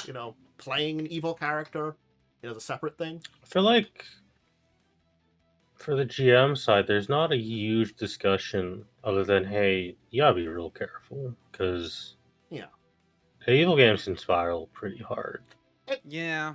I think that's the thing is like it also depends on the system too. As I said, like if you're in a World of Darkness game, it can spiral, but pretty badly. It can pretty badly, but you're already coming from like a very dark place in a lot of times, especially vampire. More than that, you're a vampire. You're not going to be a good person in general. Yeah, and then there's the flip side of that. If you're playing a Warhammer game, well, gee golly, your war crimes came with the book you bought. You better use them. That's actually the thing too, is you're going to be, it's normal in that world to use, the war crime weapon on someone. So I bought all of these war crimes. I'm going to use them. And that's it. Or like, granted, like I use Shadowrun too because again that's you're breaking into places, and yes, wet works is not normally part of the thing, not normally, but you are like forcibly kidnapping people, or like doing a lot of really horrible things, killing a bunch of people who are just working their jobs at a place. It's like with Cyberpunk is a big one because it's framed as you're fighting against the corpo overlords. Because Night City is a hellscape that no one should live in, yet no one leaves the city for some reason. Yeah. But realistically, all you're doing is you're kind of just killing people who have like families and haven't really done anything wrong. Yeah. It's yes, when you think about talking about an evil campaign, traditionally like going to like a more fantasy setting where there are a little bit more good evil kind of defined sometimes, but there's a lot of games where you're just are the villains to play the game in a lot of ways, or at least a very morally negative person that's going to be doing bad things. It just is there in a lot of ways, and even in your D&D game, there's like in levels. in your D&D game, you might be a good party. You're still murdering a lot of people. I do want to comment on the nobody leaving the cyberpunk city thing. I live in California, so I completely understand why that makes no sense, but also I know that people do it because, LA exists. And like, it's like, I think when you brought it up in the cyberpunk, the Shadowrun is, you're working most likely for one of those horrible corporations. You're a criminal who's getting money working for a corporation because they don't want to get their hands dirty doing something. Yeah, that's if you're what it is an in edge that runner, quote unquote, as it is in Cyberpunk nowadays with the introduction of the anime, you're either corpo or a gang member. Yeah. Like you're not a good person. It's because a good person wouldn't choose this line of work. I think it's sort of like to get to that like morally good person, you really only can do that in like those fantasy things when like maybe someone's playing a cleric or a paladin / champion who's very good. That's kind of where that comes from. Because other than that, it becomes at least gray, if not dark in a lot of places. Gray is a lot of stuff. Like okay. If we take the cyberpunk, the Shadowrun, you're probably more morally gray than bad. But you're going to be doing a lot of bad things because it's a bad world in a lot of ways, too. The vampire, maybe you're not trying to be a horrible person, but you need that blood to survive, and you're probably still a vampire. You're still a vampire. The werewolf, you have to face with the fact that, there's this kind of beast clawing in the back of your head that you might just slash someone to pieces, accidentally, It's like, whoops, murdered you. I mean, but like it really depends on the tone of your campaign, because like that's the thing too. Yeah, because like you can play a werewolf game where it's like, no, we're protecting people from the evil spirits, and stuff like. And I think that's it's where a tone thing. And vampire is always kind of gray because it's designed to be. Yeah, but I think that's the even when it's like even Warhammer, you can still be a good person, but you're not working for a good government.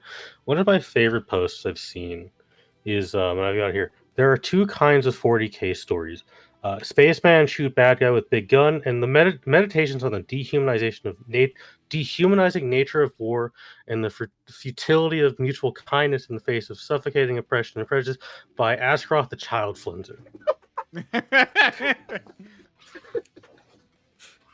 Yep.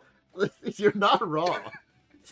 And again, I think that comes down to, you know, settings is important. Tone that you're going to take in a game is important. And, like, yes, there are the... You don't want to be comically evil unless it's a comedy game, because, like, that's the kind of thing. You could certainly do, like, I'm comical supervillains. I want to create a weather dominator and, you know, like, use it or something like that, you know. Exactly. You can do games like that, but that's a tone you're taking, you know. A lot of times, darker campaigns have to be a little bit more serious because you're dealing with darker things, you know. And that's also why, like, if you're talking D&D terms, you guys... sorry, you can say.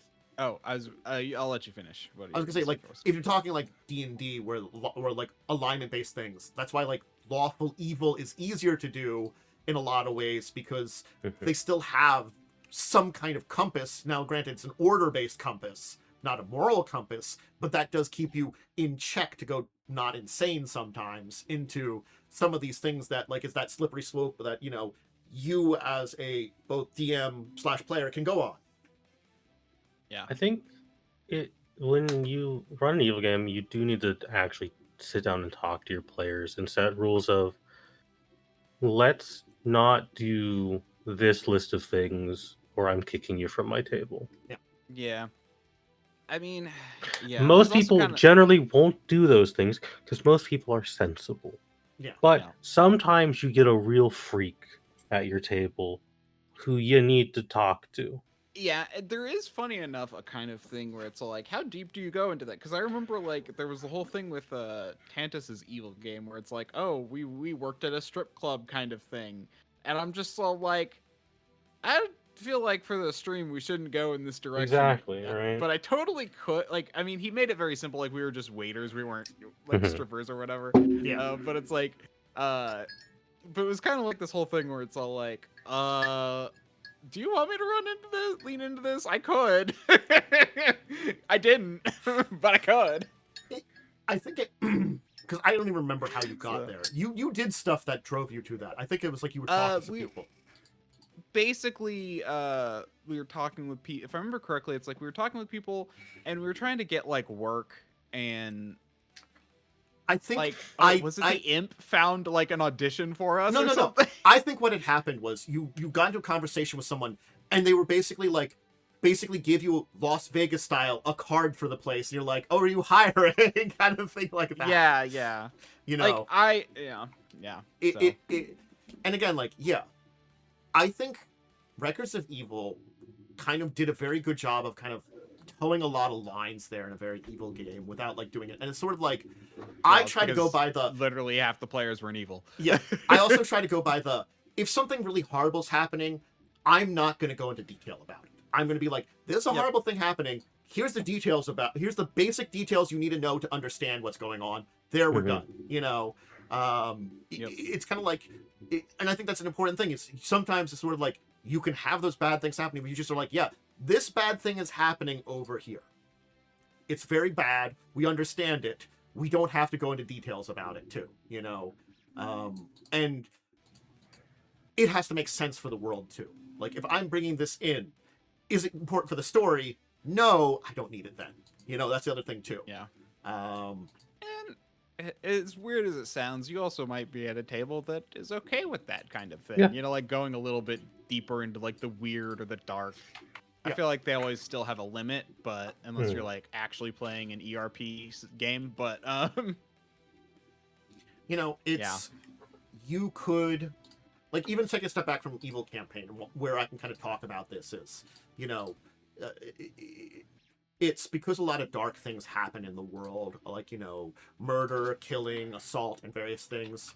You know, it's you understand what your table tells, but also like you have to understand how to tell a story. Like I could tell a story about a bunch of players trying to stop in a modern setting a serial killer.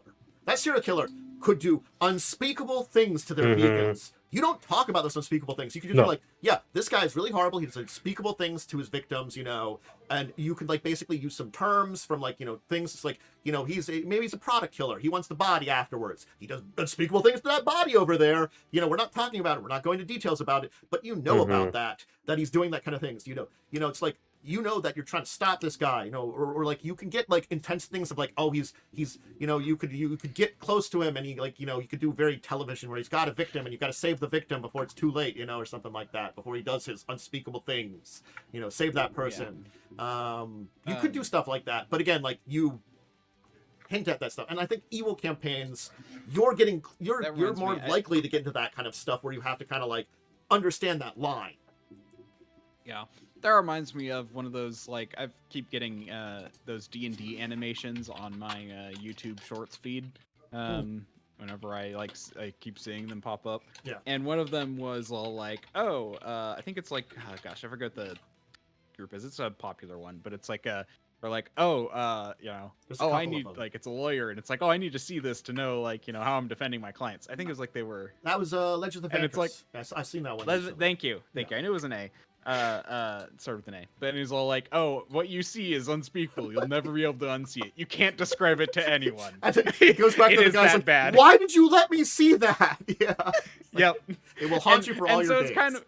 Yeah. Yep. And it's kind of like, that's a way around some of like the weird stuff you know, you could, if you want to go into it. But traditionally, that's kind of where you don't want your players doing that. Your players having that go around them or something like that is a little easier too.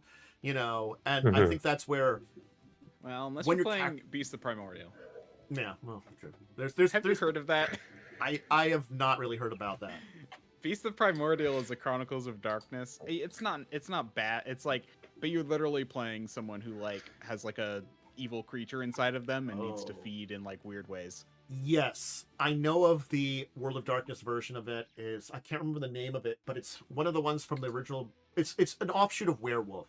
And it's basically like horrific spirit-infested people created by Pentex, and they are like, they are pretty horrible like things that you have to do because you know like it's a lot of times to survive. Like I know I heard about like a character that had like, you know, he basically had to be a cannibal, you know, or like more like a ghoul, so he had to eat people alive, you know. It was like ugh, or like corpses or something. I can't remember, but it was like yeah that's kind of hard to deal with, you know.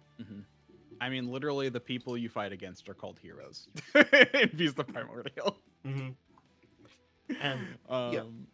so and that's kind of the thing, and that's very much like, and we talked about that kind of.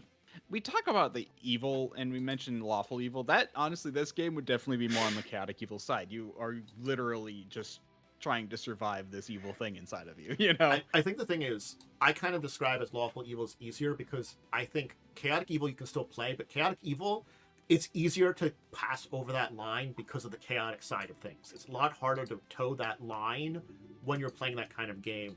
Not impossible, but more of a challenge, you know, where... It depends, because there are ways of doing chaotic evil which aren't,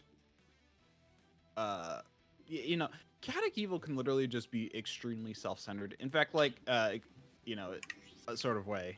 But that doesn't necessarily mean your self-centeredness has to be bad in that sort, and like, or go into those, you know, problematic areas. I kind of compare chaotic evil to Malkavians in Vampire the Masquerade. You can play a good Malkavian. Most people don't. You know? Yeah. It's. I think that's the problem. You know, is you can. Most people don't. And then, like, also, like, honestly, like, just the pure evil is also, like, you know, doing horrible things for the name of horrible things also is, like, a line of, like, oh, great, yeah, you know, you're just cruelty for the sake of cruelty, you know? Malkavians are the insane ones, right? Yeah. Yeah, they're the mental illness one. Yeah. Which, again, like, it seemed like only one or two people ever play them well, and all the times I've seen them. And I really do think that, like, when it comes down to it, like, so many things, as we talked about, are morally gray nowadays, and it's all like defining evil is weird nowadays because you almost need a strict moral you need to define your moral compass to even define evil.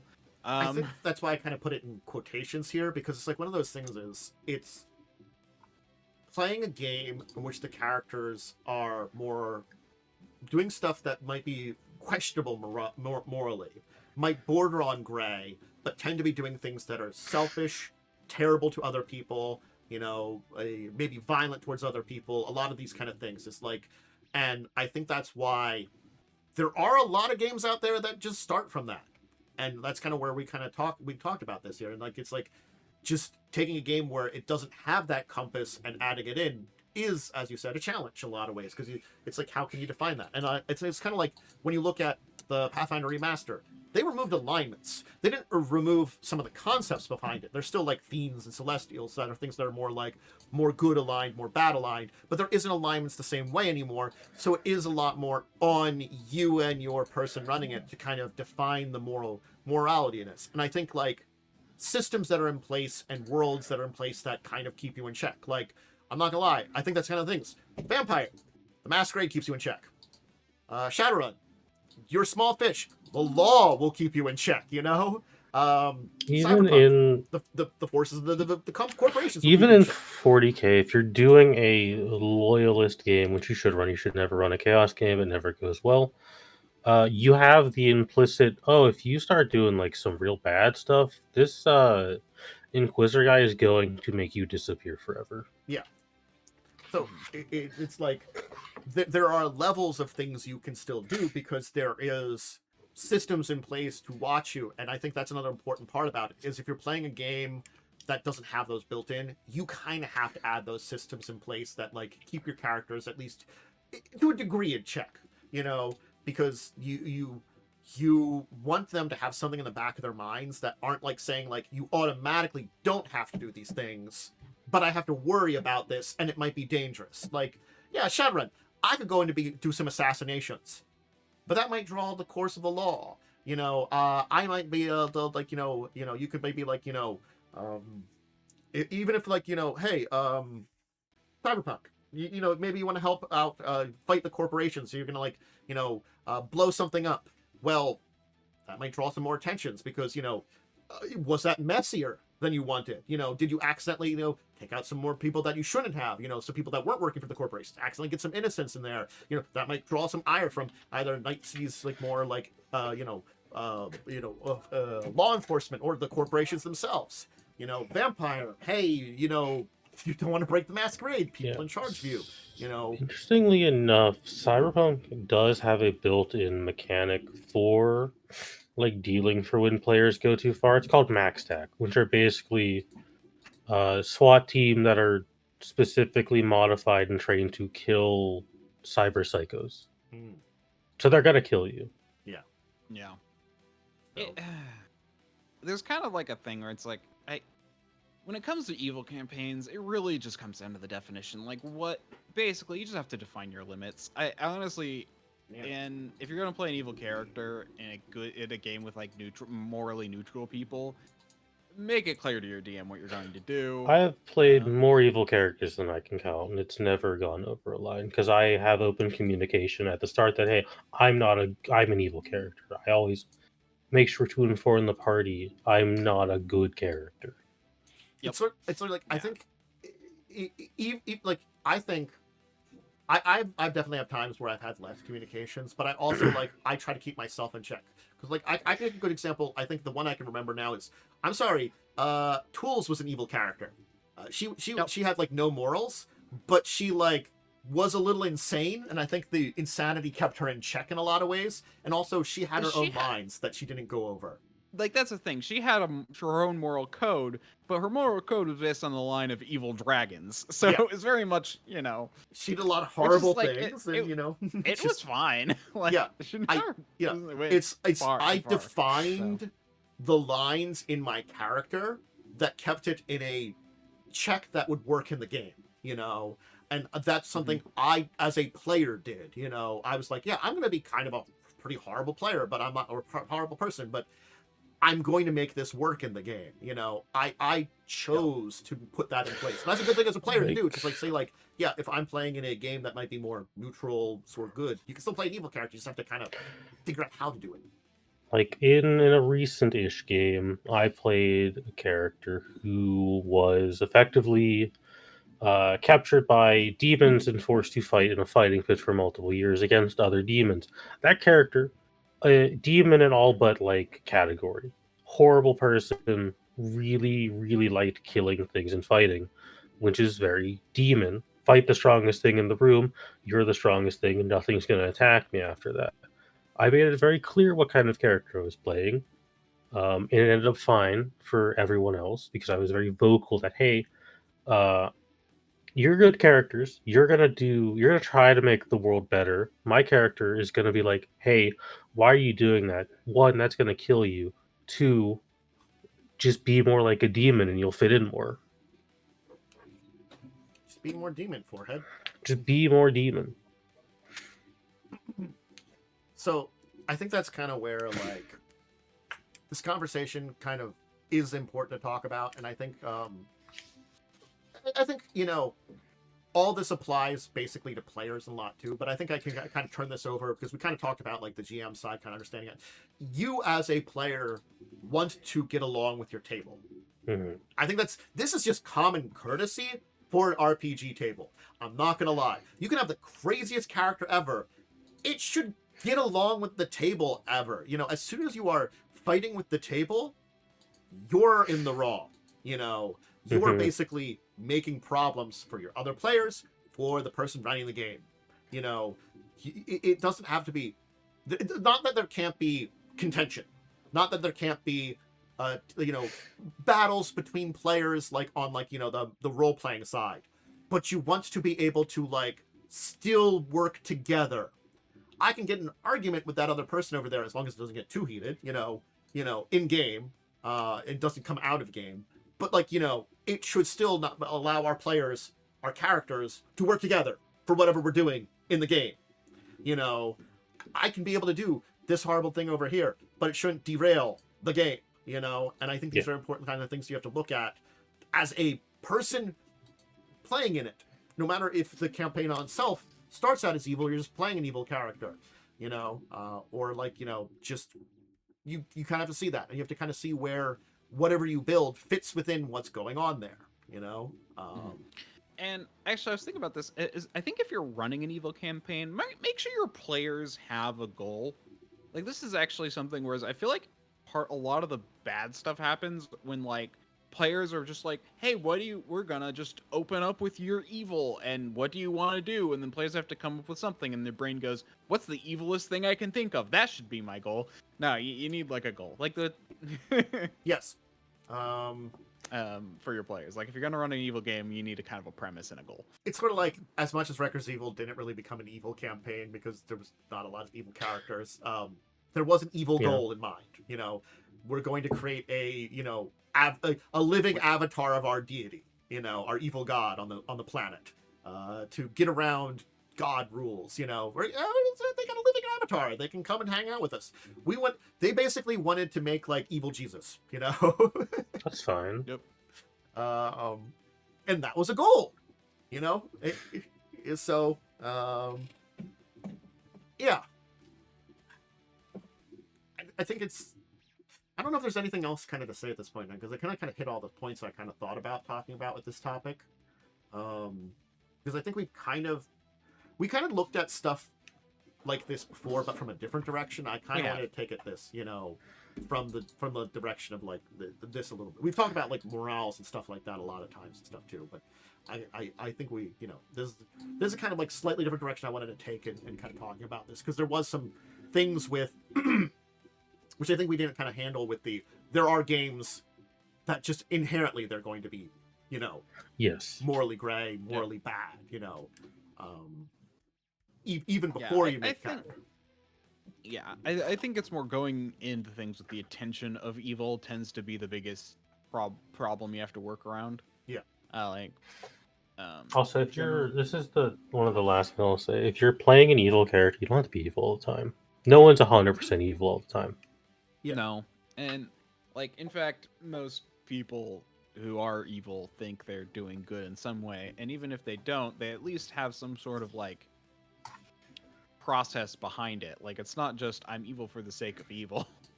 I think another way to think about it too is, for those making character, be a person. You can be a bad person, but be a person. You know, like, again, it's that entire thing of that comically evil, really horrible things. Would you as a person do that, and why? You know, these are questions. Like that character I played that was effectively a demon and all, but like creature type. Something the party kept doing. We were on a demon planet where demons are citizens and people. This is their world. They were just like killing demons and not think about it. And I had to sit them down and be like, guys, these are people. Yeah. These are actually people with like families that you're like disregarding entirely. They're not all of them are horrific people. Yeah. It's, you know, it does show up in like a lot of lore and like certain places, like, you know, if you separate these like more intrinsically terrible beings from the place they come from, they tend to mellow out a little bit. Not always, but plenty enough times that they don't have the influence of it. You know, it's also the game where Joe crashed the spaceship and doomed a planet. So yeah, well, you know, Joe was the real evil character in that campaign. he was. It's kind of like, you know, we had two evil characters and Children of Wrath that were the real villains, and and we don't know what happened to them because they were probably eliminated. There's two actual villains, and it wasn't the main plot. No. Yeah. All right. Well, I think that's a good place to leave that. How about we move on to our weekend gaming? Cool. So I start with last Sunday. I know that we had Joe's game on last Sunday, so we can talk about that. Did we have Joe's game? Yeah, we did. We did, right? Yeah, we did. So sometimes, because every other week, it's hard for me to remember. This week, every other week's rough. I'm not gonna lie. So we got on the boat. This was an interesting session because I understand it in the game wise, but I feel like this is just every time Joe comes up with these things, it makes Bander more fed up with this entire thing. He's getting closer and closer to nuking Sigil from orbit. Nice.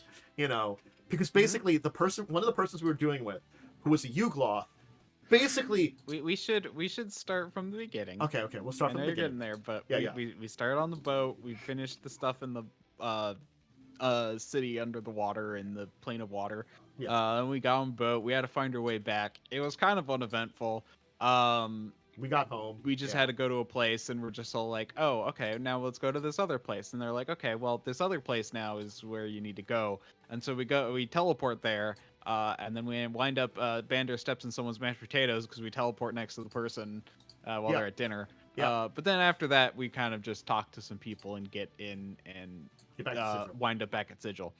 We then make it back to our base, do some shopping a little bit, and then we get a message from the casino owner who we kind of made a deal with, you know, and it turns out she's betrayed us, and it turns out it's for really dumb reasons. I'm not gonna lie. Like I understand in the game because she's evil, but it's like this is like one of those moments where I'm like, this is dumb. I understand your reasons as the player, but like as the character, I'm like Bander's, and to a degree, me, I'm like, you just what? It wasn't even like a good betrayal. It was like these guys who are really untrustworthy that are totally going to betray me. I'm going to side with them now. Yeah, because I can see a chance of me getting better out on top because they promised it and totally won't try to betray me, and I can totally take them if they betray me. Mm-hmm. They will follow through because what they want, but also, they probably do intend to follow through. The problem is they're trying to release someone who's insane and put him in charge. Yeah. And I don't think he's gonna follow through. No, and they're trying to basically make it, and she's like, they're not going to be successful in making him a god. You're working with divinity, and you're trying to get rid of one god and kind of re-empower someone who was a god, kind of. and you're like, it I mean, won't be also, a god, and I'm like, what? even if they- It will be. Honestly, I kind of agree. It's like even if they fail, like let's say you side with them and then they fail, not to us but to the Lady of Pain. You really think that's gonna put you in a good spot? Yeah, it's very much of a like, again, outside the game, I understand it more, but Bander's like really just fed up with this entire place even more. Joe knows how to push that character's buttons very well with like, stuff. And I understand his storyline, but it's like, I'm not gonna lie, me stepping back, it's not a great storyline. I'm like, it's there, but I also feel like it's a little comical in the way that it's like presented, that she's doing this. It's like it feels like it's for contrived story's sake rather than like an actual decent decision from everything we've encountered, Yep. So I mean, to be fair, the reason she even like let us go and do stuff felt very contrived for story's sake. that was because it really did. It felt like, I understood why, because that was also like, well, that was supposed to be the climactic fight. Yeah, that was But supposed then to be the Joe's all like, climactic I'll villain. use this to push into the next plot. And then it's all like, oh, But then why okay. you bring her back? Don't bring her back then. It's an Well- extra fight. It's like, if it makes me feel like, it's like, are we just delaying the climax now? Ugh. To be fair, I like Joe's fight, so I'm excited for the fight. I'm neutral about it. I don't like them as much. know. I don't think they're necessarily bad, but I don't like them as much. So I think again, he likes big climactic fights, and it's just, we've had a lot of them. So anyway, but that was Sunday. Yay, big climactic fight again. We did Momo, do you have anything on Sunday, or were you I didn't do anything Sunday. No. I know at least me, I wasn't anything to Wednesday. Worm, unless you had something, I assume that we'll turn it over to Monday if you had anything, Momo. Yeah. Monday was my game. It was a lot of talking. The players were previously summoned off-world to go and talk to Lightning's patron. Did talk to the patron. They talked to the mother of all demons. Cool lady, turns out. Very chill mostly. Almost like she has a giant demon empire and she doesn't have to care about what mortals think. Yeah. But they were given a boon to help them defend their world. And more importantly, because she is an evil person who likes to tempt people with evil thoughts, she gave them what I have dubbed the Pain Cube, which contains the demon that brought ruin to their world, and the party can do whatever they want to that demon. Which so far has resulted in Lightning's character just shaking the box a lot. And probably making that guy feel really sick. Maybe a little angry, too. Yeah. I did make the joke that Joe's character is actually the one in the cube, but it's not. Joe's character is probably dead somewhere. Yeah. Because I believe at the end of that game, Joe's character went to go start a revolution to free his world of demons, and I imagine that didn't go very well. Yeah, I can see that not going very well. But I also gave the party the best item I've ever created. I may have scammed the barbarian out of all of their money for it, but it's fine because money doesn't do anything in 5e. It's useless. Yep. I mean, they were given an orb. In this orb, when you speak a question to it, can answer it in a yes, no, or maybe fashion. You gave him Magic 8-Ball. It could be used to cast divination, but only for questions that can be answered with yes, no, or maybe. You gave him Magic 8-Ball. They wonderful. Proceeded to use it. Lynn's character proceeded to use it to just ask questions of, hey, where's my dad? So I imagine that item's not going to get used very much for anything actually useful. I am very happy the Magic 8-Ball. No, that's a wonderful item to give people. I did joke that I'll just get a Magic 8-Ball when they ask a question. I'll just shake it and put it up to the microphone. But they returned to their planet. They met with a dude who told them to go to another city to find his cool wife. Turns out, cool wife has concocted a plan of how to stop the now demon and undead invasion of hey, this city, this like region of the continent is above a giant cave system that's basically Underdark. Mm-hmm. We're gonna set off what amounts to be a magical nuke and sink the entire plateau. Yep. So yeah, a portion of the continent is just gonna get sunk into the depths of the earth. In hopes that it stops the oncoming invasion. Sounds like a great plan. Yeah. They just have to go into the Underdark to find it, to find the basically magical nuke and set it off. So that's what they're gonna do on Monday. Cool.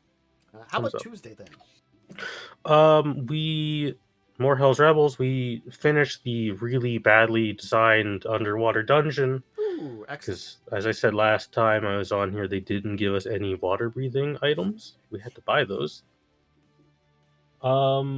We had a very epic fight with the Fishman boss, and by epic I mean by turn 2 he was blinded forever and couldn't do anything. And then promptly died in the corner cowering. Great. And then we found a fish demon in the end of the dungeon who almost got blinded forever. And then I walked up to him with the demon bane dagger we found and did 80 points of smite damage to him and killed him in one hit. Maybe sure. Turns out when you're mostly fighting outsiders, a paladin's pretty good in the party. Yes. It's kind of like it's kind of like as soon as someone says we're gonna play Carrying Crown, you're like, I'm playing a cleric.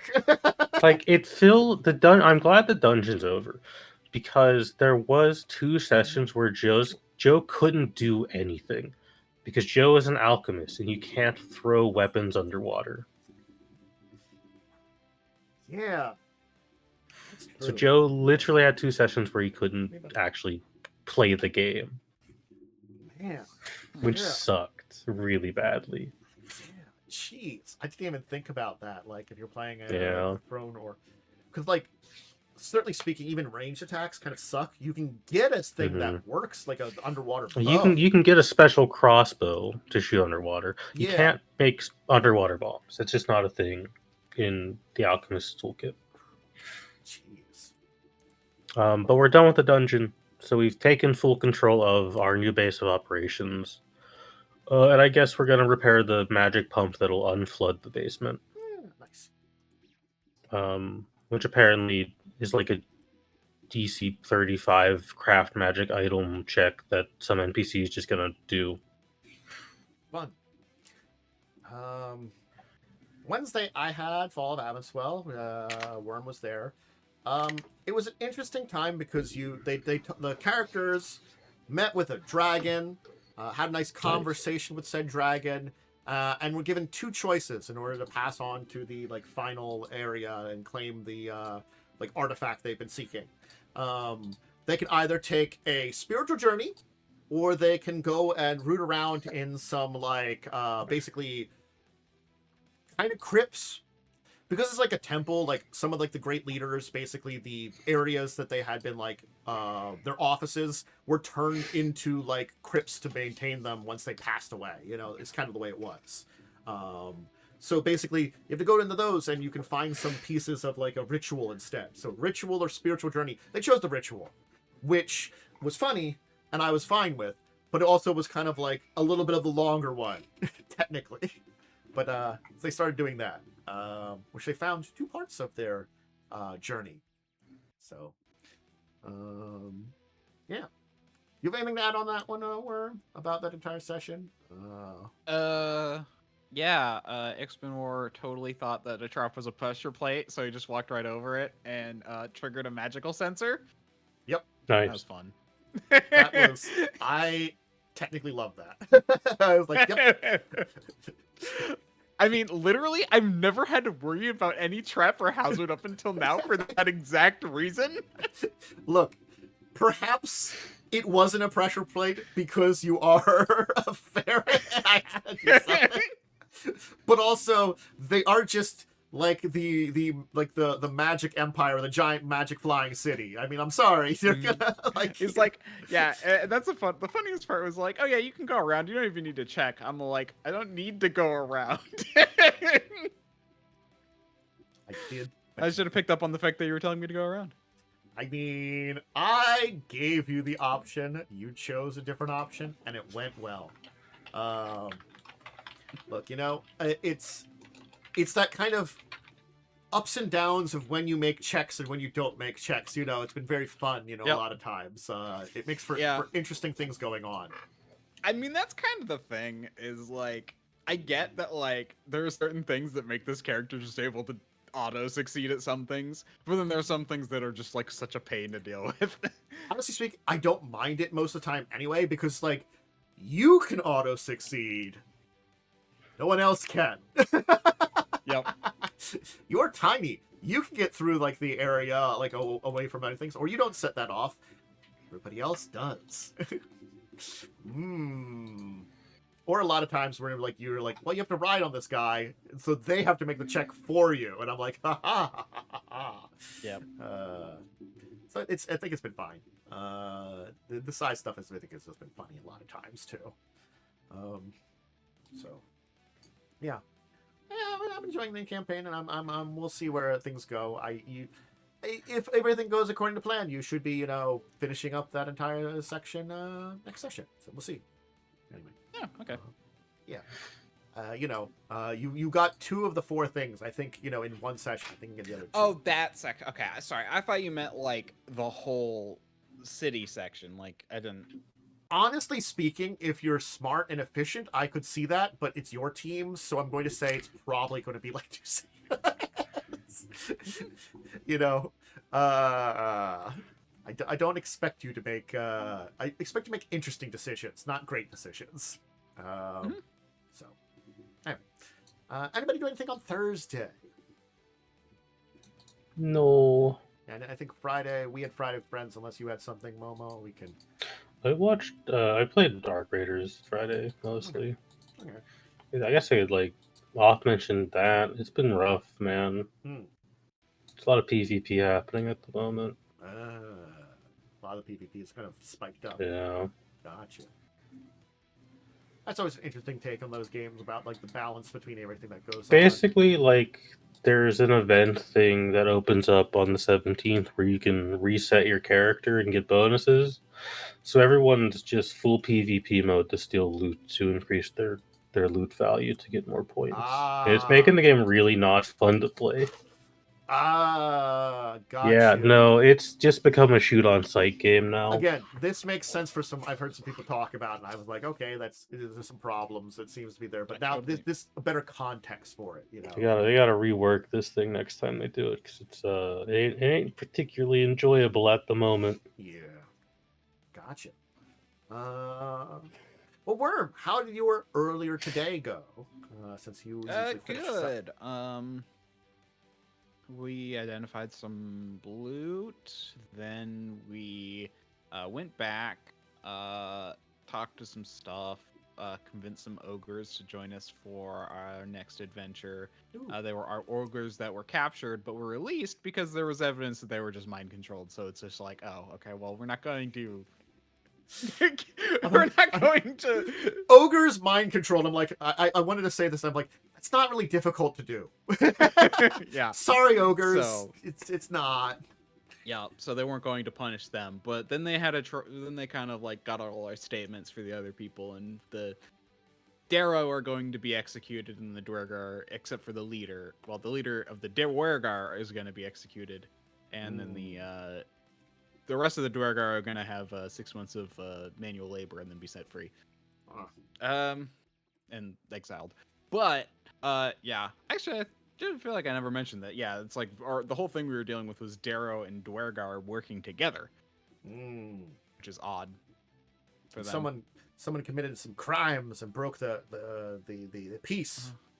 I mean, the Darrow were eating people, so it makes sense. They were literally eating the dead dwarves after they tortured and killed them. mean, yeah, that'll do it. That'll kind of like cause some problems. I can see that, breaking a little bit of the peace there.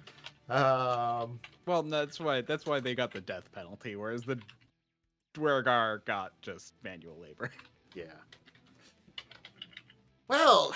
I think that's a place to leave things off, I guess. I think we kind of hit up on everything, got our chatting here, and I think that's a good place to leave our adventures for today. And thank you both for joining me, as usual. Yeah. Momo, you got anything to shout out this week or not? Nah, just be safe, be healthy. It's winter. Winter sucks. True. Then I shall turn it over to you, Worm, for your shout out. I'm DiamondWyrm. You can find me on twitch.tv/DiamondWyrm or at DiamondWyrm on Twitter and Blue Sky, and DiamondWyrm9234 on YouTube. Get me to 500 subscribers and I can change that to just DiamondWyrm. Yeah. Hello. Anyway, next stream will be tomorrow. Yep. Sunday. As usual, this has been Tantasnara and Dracovin leading things here. I hope you've enjoyed today's episode. You can always check out my social media link below for all my stuff. Go always make sure to check out things over on the YouTube side if you haven't done. Check me out live over on Twitch. Have a great rest of your weekend. I will be back on Tuesday for the beginning of my week. Probably just going to do some gaming, chat about what's up, and kind of solidify the schedule for the week. I guess the big things is we are on schedule for Fall of Avonswell this week. So make sure to check that out. And hey, join us next week for more Discussing Tabletop. I'll at least be here. Maybe some of these folks here. We'll always have to see.